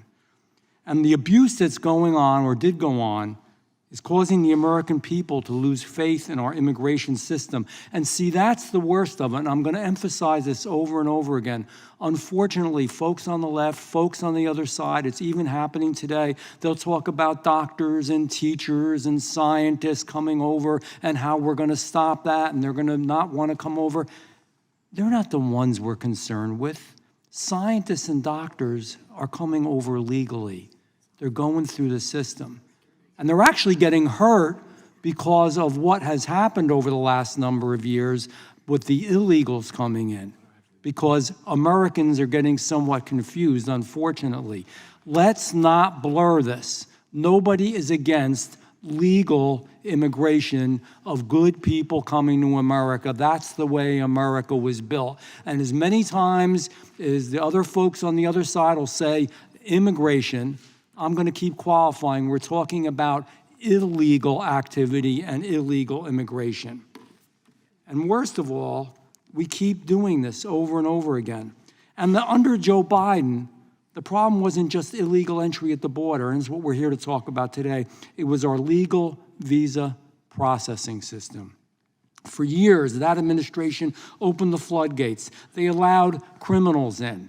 They allowed individuals that were indicted in their own country or indicted here. They allowed individuals that were convicted in their own country or convicted here. We had people on the terror watch list, and I'm not only one saying that. We had the FBI director, the previous FBI director here under the Biden administration, no friend of mine, don't particularly care for him, but he said America was more dangerous than ever before in its entire history, and that's got nothing to do with Trump. He wasn't president yet. So let's cut it out. It's tell the truth time. It's time to be honest. And programs that were designed to bring in skilled workers, students, and seasonal labor have been twisted into a gateway for the wrong people to come into our country. Bad actors were allowed to skip the line. And all while good people that were mentioned and are mixed in were pushed to the back of the line, the people that we do want to come to America. That Boulder terrorist, anybody look at his social media content? He was involved in pro-Muslim Brotherhood propaganda. It was supposed to be a red flag. It usually is a red flag, I guess, but it wasn't red flag. It appears no one actually screened this guy. Meanwhile, I'm going to say it again, because I really want to pound this in, law-abiding, good immigrants who do it properly, they're waiting for years, and I'd actually agree, sometimes too long. They're good people. They love America. Some of them love America more than the people who are born here in America, because the system is overwhelmed by fraud and abuse. The more we let bad actors come into the system, the more it becomes harder for the good actors to succeed and make their way to America. And we've got programs that are good. People come here for a while and they stay. Some of them become citizens. Some go back every year and they work hard. Those are good people. But we're screwing them. We're giving them the short end of the stick. And that's why it's so hypocritical to mix in the bad folks with the good folks the way we are when we converse and debate about it. A secure legal immigration system is not anti-immigrant.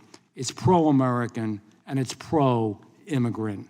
And we need to restore that integrity. So let's stop letting bad people abuse the system. I got some questions for you real fast. It's like when you vote. You got to vote for this one or that one. I simply want a yes or a no answer. I don't want a whole long thing, Mr. Nor'aster. I want a yes or a no. Are Americans safer when we stop thoroughly vetting visa applicants? Ms. Wan, you start. No. No. No. No. Good. Should foreign nationals with radical or anti-American social media be denied visas? Yes. Yes. Broadly. Depends. I'm a free Yes or speech no? absolutist. I Yes believe or in the no? First Amendment of the United States. You know, when you so vote, I guess you don't, no. when you vote, As a you don't First get to Amendment put a, believer, when no. you vote, don't talk over me. This is my time, not yours. When you out. vote, you have to make a decision.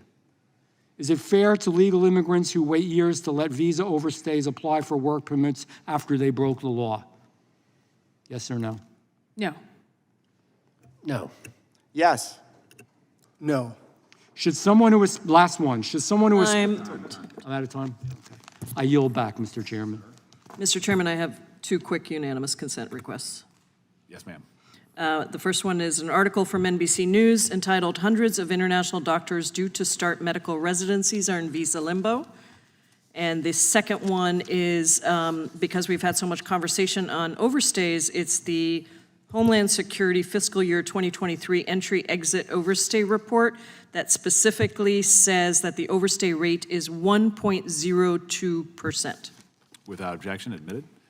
The chair recognizes Representative Ross. Thank you, Mr. Chairman, and the ranking member for holding this hearing.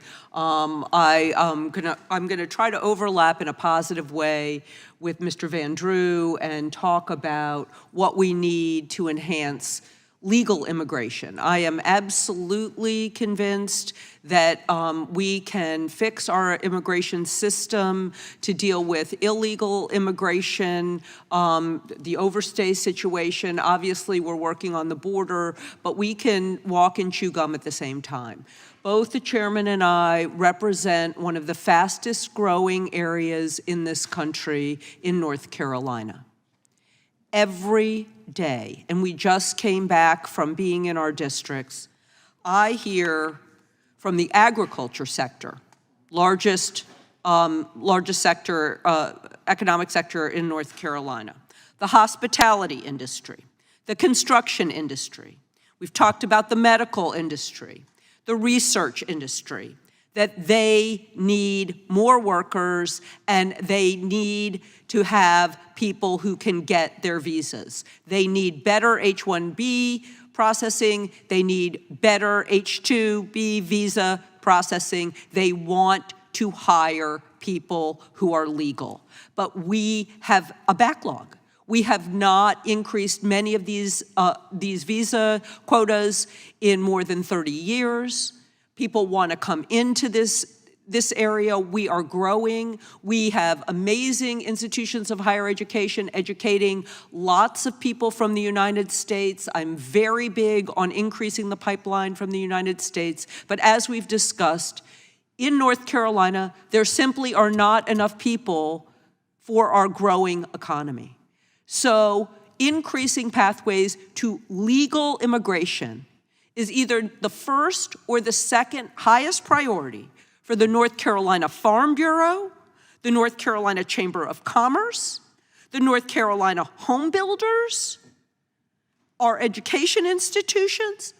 So, Mr. Narasta, can you tell us how we could fix some of the problems that we're hearing with our visa system and expand opportunities for more of these people to get legal visas, because these employers in my district and in my state who are generating all the economic prosperity want to do it the right way.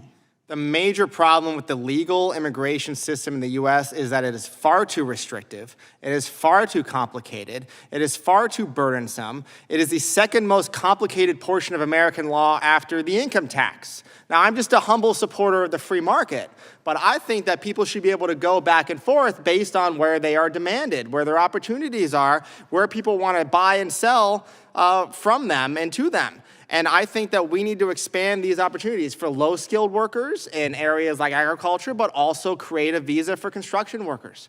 I think we need to create a visa for manufacturing, for all different types, for every sector of the American economy, for mid-skilled workers, for people who are higher skilled, make it easier for them to come in, some of them temporarily, some of them permanently. I mean, but at a minimum, I think the thing that we can do is create a visa for entrepreneurs, which this country entirely lacks. I mean, that's the no-brainer here. That's the biggest no-brainer around. And Mr. Narasta, we've only touched on this. I have, ever since I got here, been one of the primary sponsors of a bipartisan bicameral bill to deal with what we call the documented dreamers. The children of H-1B visa holders who come over here before, they weren't born here. Sometimes their siblings are U.S. citizens, but they are not. And they literally age out of their visas when they're 21 years old, and the backlog is so long that they will never be able to get a visa or become a U.S. citizen. They're the children of highly educated people. Most of them are in college. We've paid for their education, and now we're deporting them to countries that we compete with. What do you say to those documented dreamers who I've been fighting so hard for? You should be allowed to stay in the United States. You should be allowed to become an American citizen. You should be allowed to use your talents and your skills and your grit to do well here. The one thing we know about children doing well, or how well they're going to do in life, is it's related to their parents. And H-1Bs who come to the United States do extraordinarily well. They have above the 90th percentile in wages in the United States. So kids are going to do about as well as they do if we let them, if the government lets them succeed. And all we need to do is get out of their way. All we need to do is take the government out of this equation to legalize these folks and allow them to do what they want to do, which is to succeed and become Americans. Thank you, and I yield back. Thank you, Ms. Ross. The chair now recognizes myself for 5 minutes. Ms. Vaughn, one of my greatest frustrations is the conflating of illegal versus legal. No one up here is against legal. We all want to strengthen it. But it's very hard to be pro-legal immigration and pro-illegal immigration.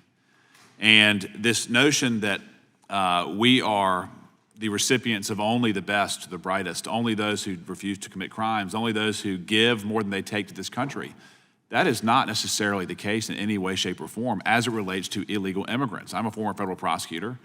I saw a lot of the people that were coming across the border, many of whom we had no idea who they were. We had no idea that they were here until they committed some grievous act. Can you paint the other side of this coin, ma'am, and talk about the tolls that this country has received and been victimized by as it relates to illegal immigration? Wow, let me count the ways. But I want to address one quick thing beforehand, and that is that, we've talked about good people coming here through some of the legal programs, and I think we also need to remember that our student visa programs and our exchange visitor programs and some of the work programs would be far more successful if the people who benefited from those programs went back to their home country and helped enrich and advance their home countries. That's part of the original purpose of these types of programs. So I don't think we should always talk in terms of trying to get people to stay here. But as far as the costs of illegal immigration, they're numerous. It causes labor market distortions that harm Americans. The fiscal costs are huge. The CBO just came out with a report detailing those costs. But the worst cost is the public safety and national security threats that occur when we allow people Just off the top of your head, do you know how many Americans died in 1990 from drug overdoses? I do not. It was roughly 4,500. Do you know how many have died in the last 20 years from drug overdoses? I do not. Almost 1.2 million. And I know there was an effort to delineate the role that illegal immigration plays in the drug culture, in drug crimes, in violent crime, and so forth. But can you separate America's problem and addiction and death from drugs and crime from illegal immigration? No, there is a direct nexus with transnational crime and an insecure border in this. That's very well established, and you cannot separate the two. Mr. Hankinson, in regards to your experience and your expertise, did the Biden administration, again, going back to this construct, legal versus illegal immigration, did they do anything to prevent illegal immigration from only accelerating in this country? No, I think they did the opposite. They wanted to conflate all immigration into migrants so that there was no distinction between legal and illegal.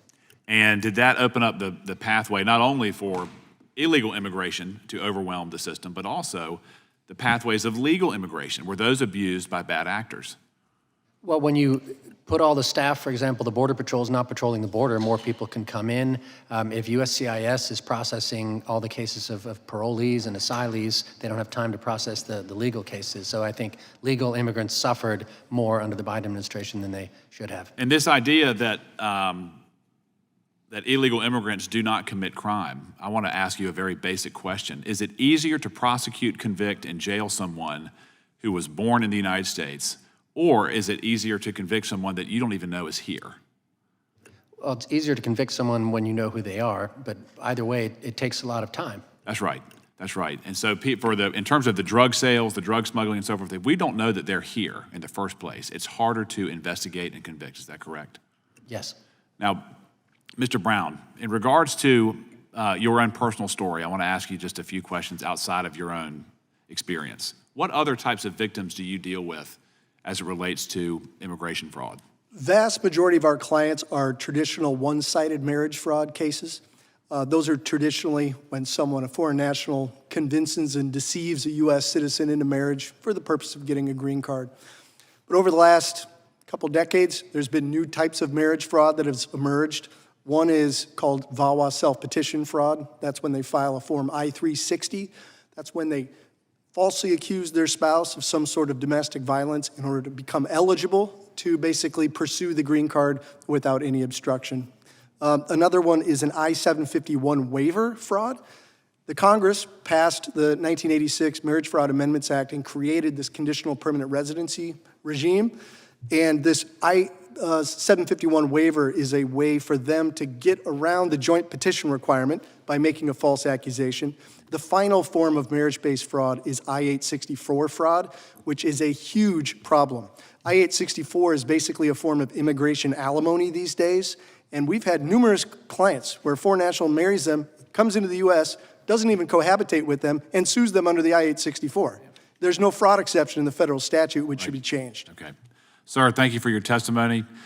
To the victims who are here in the back, thank you for coming. We see you, and I yield back. Mr. Fry?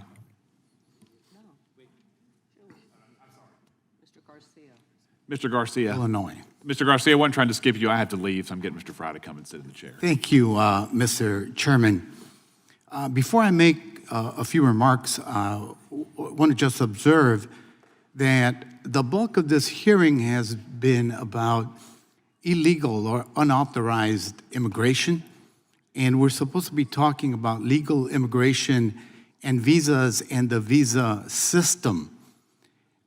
In addition to that, people went as far as to talk about an existential threat. People talked about, inaccurately, about the last amnesty that was granted, which is incorrect. It was 39 years ago that Congress enacted the Immigration Reform and Control Act, known as IRCA, signed into law by President Reagan, for those who may be mistaken or were too young or not born yet to be able to talk about it as if it were a fact. But once again, we're here so that Republicans can pretend to be concerned about an immigration system that they have consistently undermined. For more than 30 years, 39 to be exact, Republicans, with a few exceptions, temporary ones, have rejected immigration reform and embraced largely a racist narrative that portrays immigrants as criminals and terrorists, all for short-term political gain. And I say that as a proud American who also is an immigrant to this country. And now, under this administration, we have a lawless, authoritarian regime that is terrorizing communities, kidnapping people off the streets, deporting U.S. citizens, including children with cancer, locking up nearly 60,000 people and depriving them of even food and basic necessities, and openly violating the law and preventing members of Congress from doing oversight visits. I experienced that last week with 3 other members in Illinois. And as my colleagues have pointed out, the administration is cracking down on legal immigration through overbroad and discriminatory actions targeting international students and imposing travel bans on 19 countries. It is a cynical and cruel campaign that does nothing to improve the lives of working families, and the people of this country see through it. That's why the president's polling on immigration is underwater. Even though Republicans don't want to fix our immigration system, it's more important than ever to promote a thoughtful and nuanced approach to these issues, and we can look to history to inform our path forward. Mr. Naurastak, thank you for being here today. I want to ask you about the Bracero program in the 1950s and 60s. That was a program, as you know. Do you think that it was more effective than the overly punitive system that we have in place today? And what lessons about the visa process can we learn from that program today? It was far more effective than the process we have today. It was not perfect by any means. There were definitely problems, I think, in any of these programs. The problems, though, back then were largely caused by too many rules and restrictions, and frankly, by the Mexican government side, which sort of inserted a lot of corruption to steal wages from some of these workers. But what we saw was at the beginning of the expansion of the Bracero program in 1952, there were around 2 million or so unauthorized immigrants in the U.S., almost all of them from Mexico. And within a few years of this program, the border flows, the illegal crossings fell by over 95%, and the illegal immigrant population fell by 90% because they got these visas. This was ended, this program, in 1964, and that is when the modern illegal immigration program, or illegal immigration problem began, was because Americans still demanded immigrant laborers, but Congress had made it illegal. Thank you for that. And I ask you that because it's personal to me. My father came to this country under that program, eventually became a lawful permanent resident and petitioned for us. That's how we arrived in 1965, another historic year in immigration law. So if Republicans want to restore integrity, and I think you corrected the record, sir, and security to the visa process, or enhance it perhaps, then they should stop criminalizing immigrants at large and destroying those lawful pathways. If America wants to stay the vital country that it has been and remain a beacon for the rest of the world, then we need to restore those pathways which have been shut down. Thank you, and I yield back, Mr. Chairman. Mr. Chairman, I have a unanimous consent request. I seek unanimous consent to enter into the record this congressional research report titled U.S. Citizenship and Immigration Services, Operations and Issues for Congress, and it shows that out of 10 million forms processed by USCIS in 2023, only 1.6% were referred to the Office of Fraud Detection and National Security for any indications of fraud or national security threats. Without objection. Chair now recognizes the gentleman from Texas, Mr. Hunt. Thank you, Mr. Chairman. Under the Biden administration, the United States was flooded with tens of millions of illegal immigrants that used dozens of visa programs to finesse their way into our great nation. In response to this invasion, President Trump signed an executive order simply returning immigration law back to the standards of July 19, 2021, which restores and enhances all screening of foreign nationals, especially those who are considered to be a high risk to this country. In order to secure the homeland, which was about 77 million Americans voted for, we must do more than just finish the wall, fund CBP, and support ICE's lawful deportation operations. We must also reform visa programs which have been used to usurp federal immigration law. We were told post 9/11 that we were going to fight in Afghanistan and that we had to fight in Iraq. And why? Because if we didn't fight the enemy there, then we're going to have to fight them here in our own country now. And now, because of the failures of the Democrat Party's policies, they are now in our homeland. And how do we know? Because 382 citizens who are matches on the terror watch list were encountered at the southern border, and 99 of those were released into the United States from 2001 through 2023. Unacceptable. The Democrat Party under Joe Biden and Kamala Harris, Alejandro Mayorkas, and numerous other dark money groups and NGOs made it their mission to flood this country with tens of millions of unvetted immigrants and people who wish to do us harm. Terrorists like Egyptian national Mohammed Sabri Solomon, who used a homemade flamethrower and Molotov cocktails in Boulder, Colorado, to attack pro-Israel demonstrators who were advocating for the release of hostages.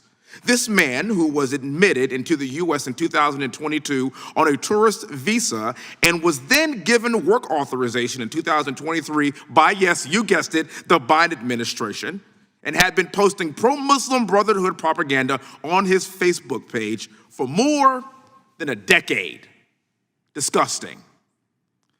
Ms. Vaughn, thank you so much for being here today. I really appreciate your testimony. If you had a magic wand that could create any policy to prevent tragedies such like we saw in Boulder, Colorado a few weeks ago, what would it be, ma'am? Well, unfortunately, there's no machine that can read people's minds to know what their intent is when they're coming here.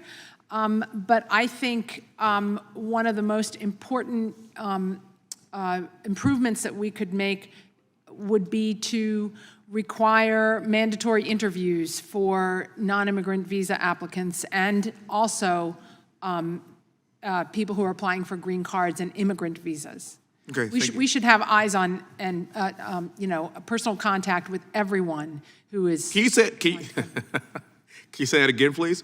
We should have personal contact with every single visa holder of every single individual that wants to enter this country. Am I right or wrong? Right, at a minimum for their first application. Some renewals are not high risk once you can examine their travel history, but every new applicant, with very few exceptions, should have a personal interview. What the American public needs to understand and what we know is that 77 million people voted for exactly what President Trump is executing right now.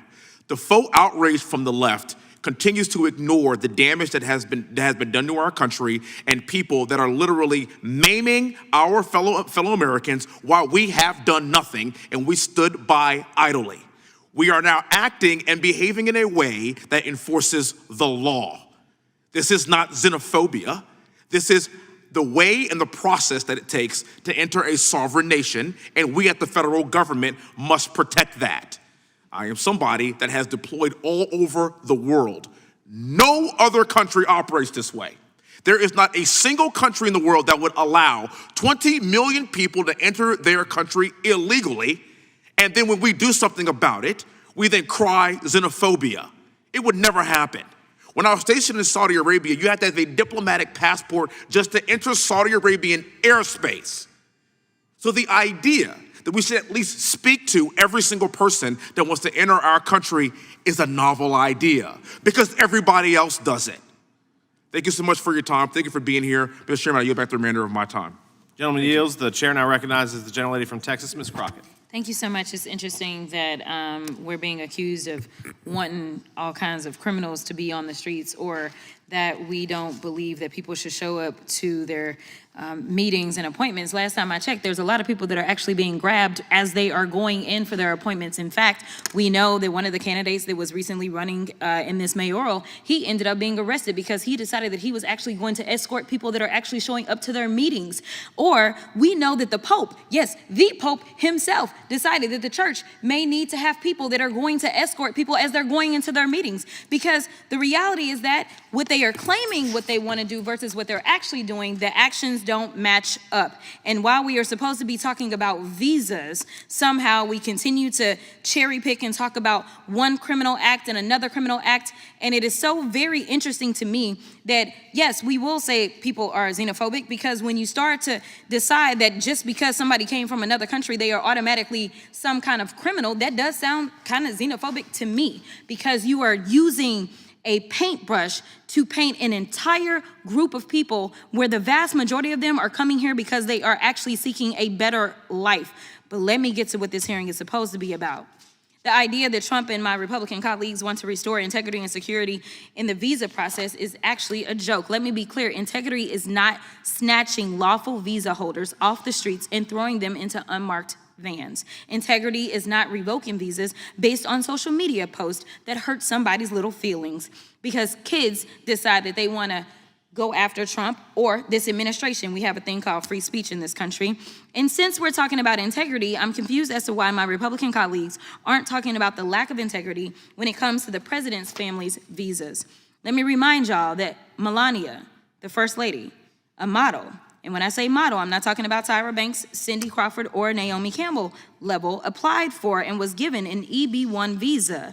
And what's that stands for is an Einstein visa. Now, y'all that don't know, let me tell you how you receive an Einstein visa. You're supposed to have some sort of significant achievement, like being awarded a Nobel Peace Prize or a Pulitzer, being an Olympic medalist, or having other sustained extraordinary abilities and success in sciences, arts, education, business, or athletics. Last time I checked, the First Lady had none of those accolades under her belt. It doesn't take an Einstein to see that the math ain't mathin' here. Nevertheless, what Republicans are doing with this reconciliation process, the travel bans and revoking visas, jeopardizes our national security. It threatens our communities, our higher education, and our economy. Visas like the largely vetted J visas for higher education and M visas for trade, training, attract the next innovators, medical providers, researchers, and educators that we need to build on American success. I'm not gonna mess up your name, so I'm not doing that. But I'm with you, okay? In your experience, do individuals on J or M visas typically improve or impair our economy? They generally improve the economy, and I can give a brief example. My wife is a very successful woman. She makes a ton of money, which I'm grateful for. And the reason why we're able to do that while having 3 children is because of the au pair visa, somebody who is here on a J. Who is here and able to supply this for us. But I also want to defend Melania real quick. Not everybody could marry Donald Trump, and I think that's quite an achievement. So I think she deserves credit for that. Nobody up here could have done it. You sure right, I couldn't do it. But anyway, in fact, J visa holders contribute $43.8 billion to the U.S. economy and support more than 300,000 jobs. And make no mistake, immigrants improve the health of U.S. citizens too. Despite the fact we already have a doctor shortage, Trump's reckless travel ban and visa overhaul are exacerbating this crisis by impairing hundreds of hospitals with foreign-trained doctors set to do their residencies here in the United States, meaning fewer people will get the help they need and more people will die. Now, let me remind you that Republicans are trying to gut Medicaid. Roughly 4.5 million people receive caregiver services through Medicaid, and most of these folks are in red states. And wouldn't you know that in 2023, Kaiser Family Foundation estimated that almost 30% of long-term care providers or home caretakers were immigrants. It's like Republicans want Americans to suffer. Now, Republicans say visas make us less secure, but let's talk about how visas given to victims of crimes like rape, murder, human trafficking, torture, abduction, kidnapping, to help law enforcement with their investigation or prosecutions of these crimes. These folks are risking their own security for broader safety of Americans and our communities. Thank you so much. I will yield. Gentlelady yields, and our chair now recognizes himself for 5 minutes. I think it's important to realize how we got here, right? I served in Congress for 2.5 years, and one of the first hearings that we ever had, the ranking member of this committee, not this one, said that Republicans were imagining a border crisis, right? Kind of a stark commentary from the ranking member when all evidence seemed to suggest and show that there was indeed a border crisis where millions of people were pouring in illegally. And one of the concerns of that, not only from the illegal side that Mr. Knott talked about, but the legal side too. Ms. Vaughn, it seems to me that the evidence suggests that the Biden administration kind of flooded the zone a little bit and there weren't adequate checks on the people that were going through the visa process normally. Would you agree with that? I would agree with that. They implemented through Secretary Mayorkas a get-to-yes culture. We're instructed to minimize vetting and to approve, as a default. I'm discouraged from referring cases to fraud. They were not allowed to issue notices to appear for failed benefit applicants. So they sort of took away the consequence of filing a frivolous application by letting people who were here illegally applied for visas, and the few that were denied, nothing happened to them. And that created a huge impetus to apply for some of these visa programs that people, really wouldn't even claim to qualify for, but they knew by just filing the application, they could get a work permit and protection for deportation. And that just destroys the integrity of the system, and it makes legal applicants have to wait longer for the benefits that they deserve. Correct, and now we're forced with figuring out whether people are categorized in the right place, right? Whether they were even lawfully allowed to get the visa that they were supposed to receive. That's right. There have been people whose lawful status has been held back by all these frivolous applications, and people who have either received them already fraudulently, or who are on waiting lists and who have work permits who shouldn't have them at all. When it comes to vetting, obviously the Biden administration rescinded Trump's prior executive order from his first term that kind of strengthened the visa process. But the new executive order under President Trump called for maximum vetting in order to reviews of countries with poor screening and ergo travel suspensions, of course. Mr. Hankinson, can a restriction on a country be lifted? And how would that look? I guess when they would comply and have adequate background checks of their own citizens, that would be a reason why a country that is on that list could now be allowed into the country. If they would take all of their citizens back when we asked them to was one factor. The overstay rate in some of these countries for Chad, it was 50%. So out of every 2 people issued a visa, 1 doesn't come back. Maybe it's time to rethink that one. If they got their house in order, if their central agencies were able to issue credible documents and verify criminal records, I would assume that they could be let back in. Mr. Hankinson, would you agree that our foreign adversaries exploit our immigration system? And if you do agree with that, how so? Absolutely. Well, we know that the Chinese have spied on American companies, American universities, and the American government. Obviously, it's not all of them. It's just a small percentage, but that's all you need. We know that the Russians have done the same, the Cubans. It's a very easy country to get into, or at least it has been. Mr. Brown, does the current executive order by President Trump, do you believe that closes security gaps more effectively than the previous administration's approach? Maybe, but I think what the Trump administration has is some wonderful statutes that you all have already passed and gives them wide latitude to enforce some of these laws. You just brought up the fact, what do we do with all those people who came in under the Biden administration through legal channels and weren't eligible? In my opinion, the Trump administration tomorrow should stand up a permanent revocation division inside USCIS and look at these applications that went through. Number 2, the other thing they can do right now is for a lot of the victims who have been personally harmed by these foreign nationals, there is an existing process in place with the Board of Immigration Appeals that allows them to appeal their I-130 petitions based on fraud. That's something they can implement right now. There's no other statute that needs to be done. Thank you for that. Ms. Vaughn, regarding President Trump's current executive order, do you believe that if we had this in place during the Biden administration, that ICE would not have had to apprehend 11 Iranian nationals this past Sunday, one of them being a former Army sniper for the IRGC? Well, I mean, it's hard to know, but I do believe that there would have been, the ones who came over the border are more likely to have been stopped, and the ones who came on visas are less likely to have been able to get those visas. I mean, really, since we don't have a machine that can read people's minds, the best defense against allowing people to enter who mean our country harm is to have routine, across-the-board immigration enforcement that will ensnare the threats as well as the people who are committing fraud or simply don't qualify. I agree with you, and including a purview of their social media, Indeed. which would have shown, at least with the Boulder, Colorado individual, yes. Sharing Muslim Brotherhood propaganda. With that, I see my time has expired, and... Mr. Chairman, for a UC gentleman's request. recognized. Go ahead. Thank you. It's a UC request further to the colloquy between Mr. Noresta and the Congresswoman from Texas. This is in Pew Research Center. A majority of Americans say immigrants fill jobs U.S. citizens do not want. Without objection. Thank you. That concludes today's hearing. We thank the witnesses for appearing before the subcommittee today. Without objection, all members will have 5 legislative days to submit additional written questions for the witnesses or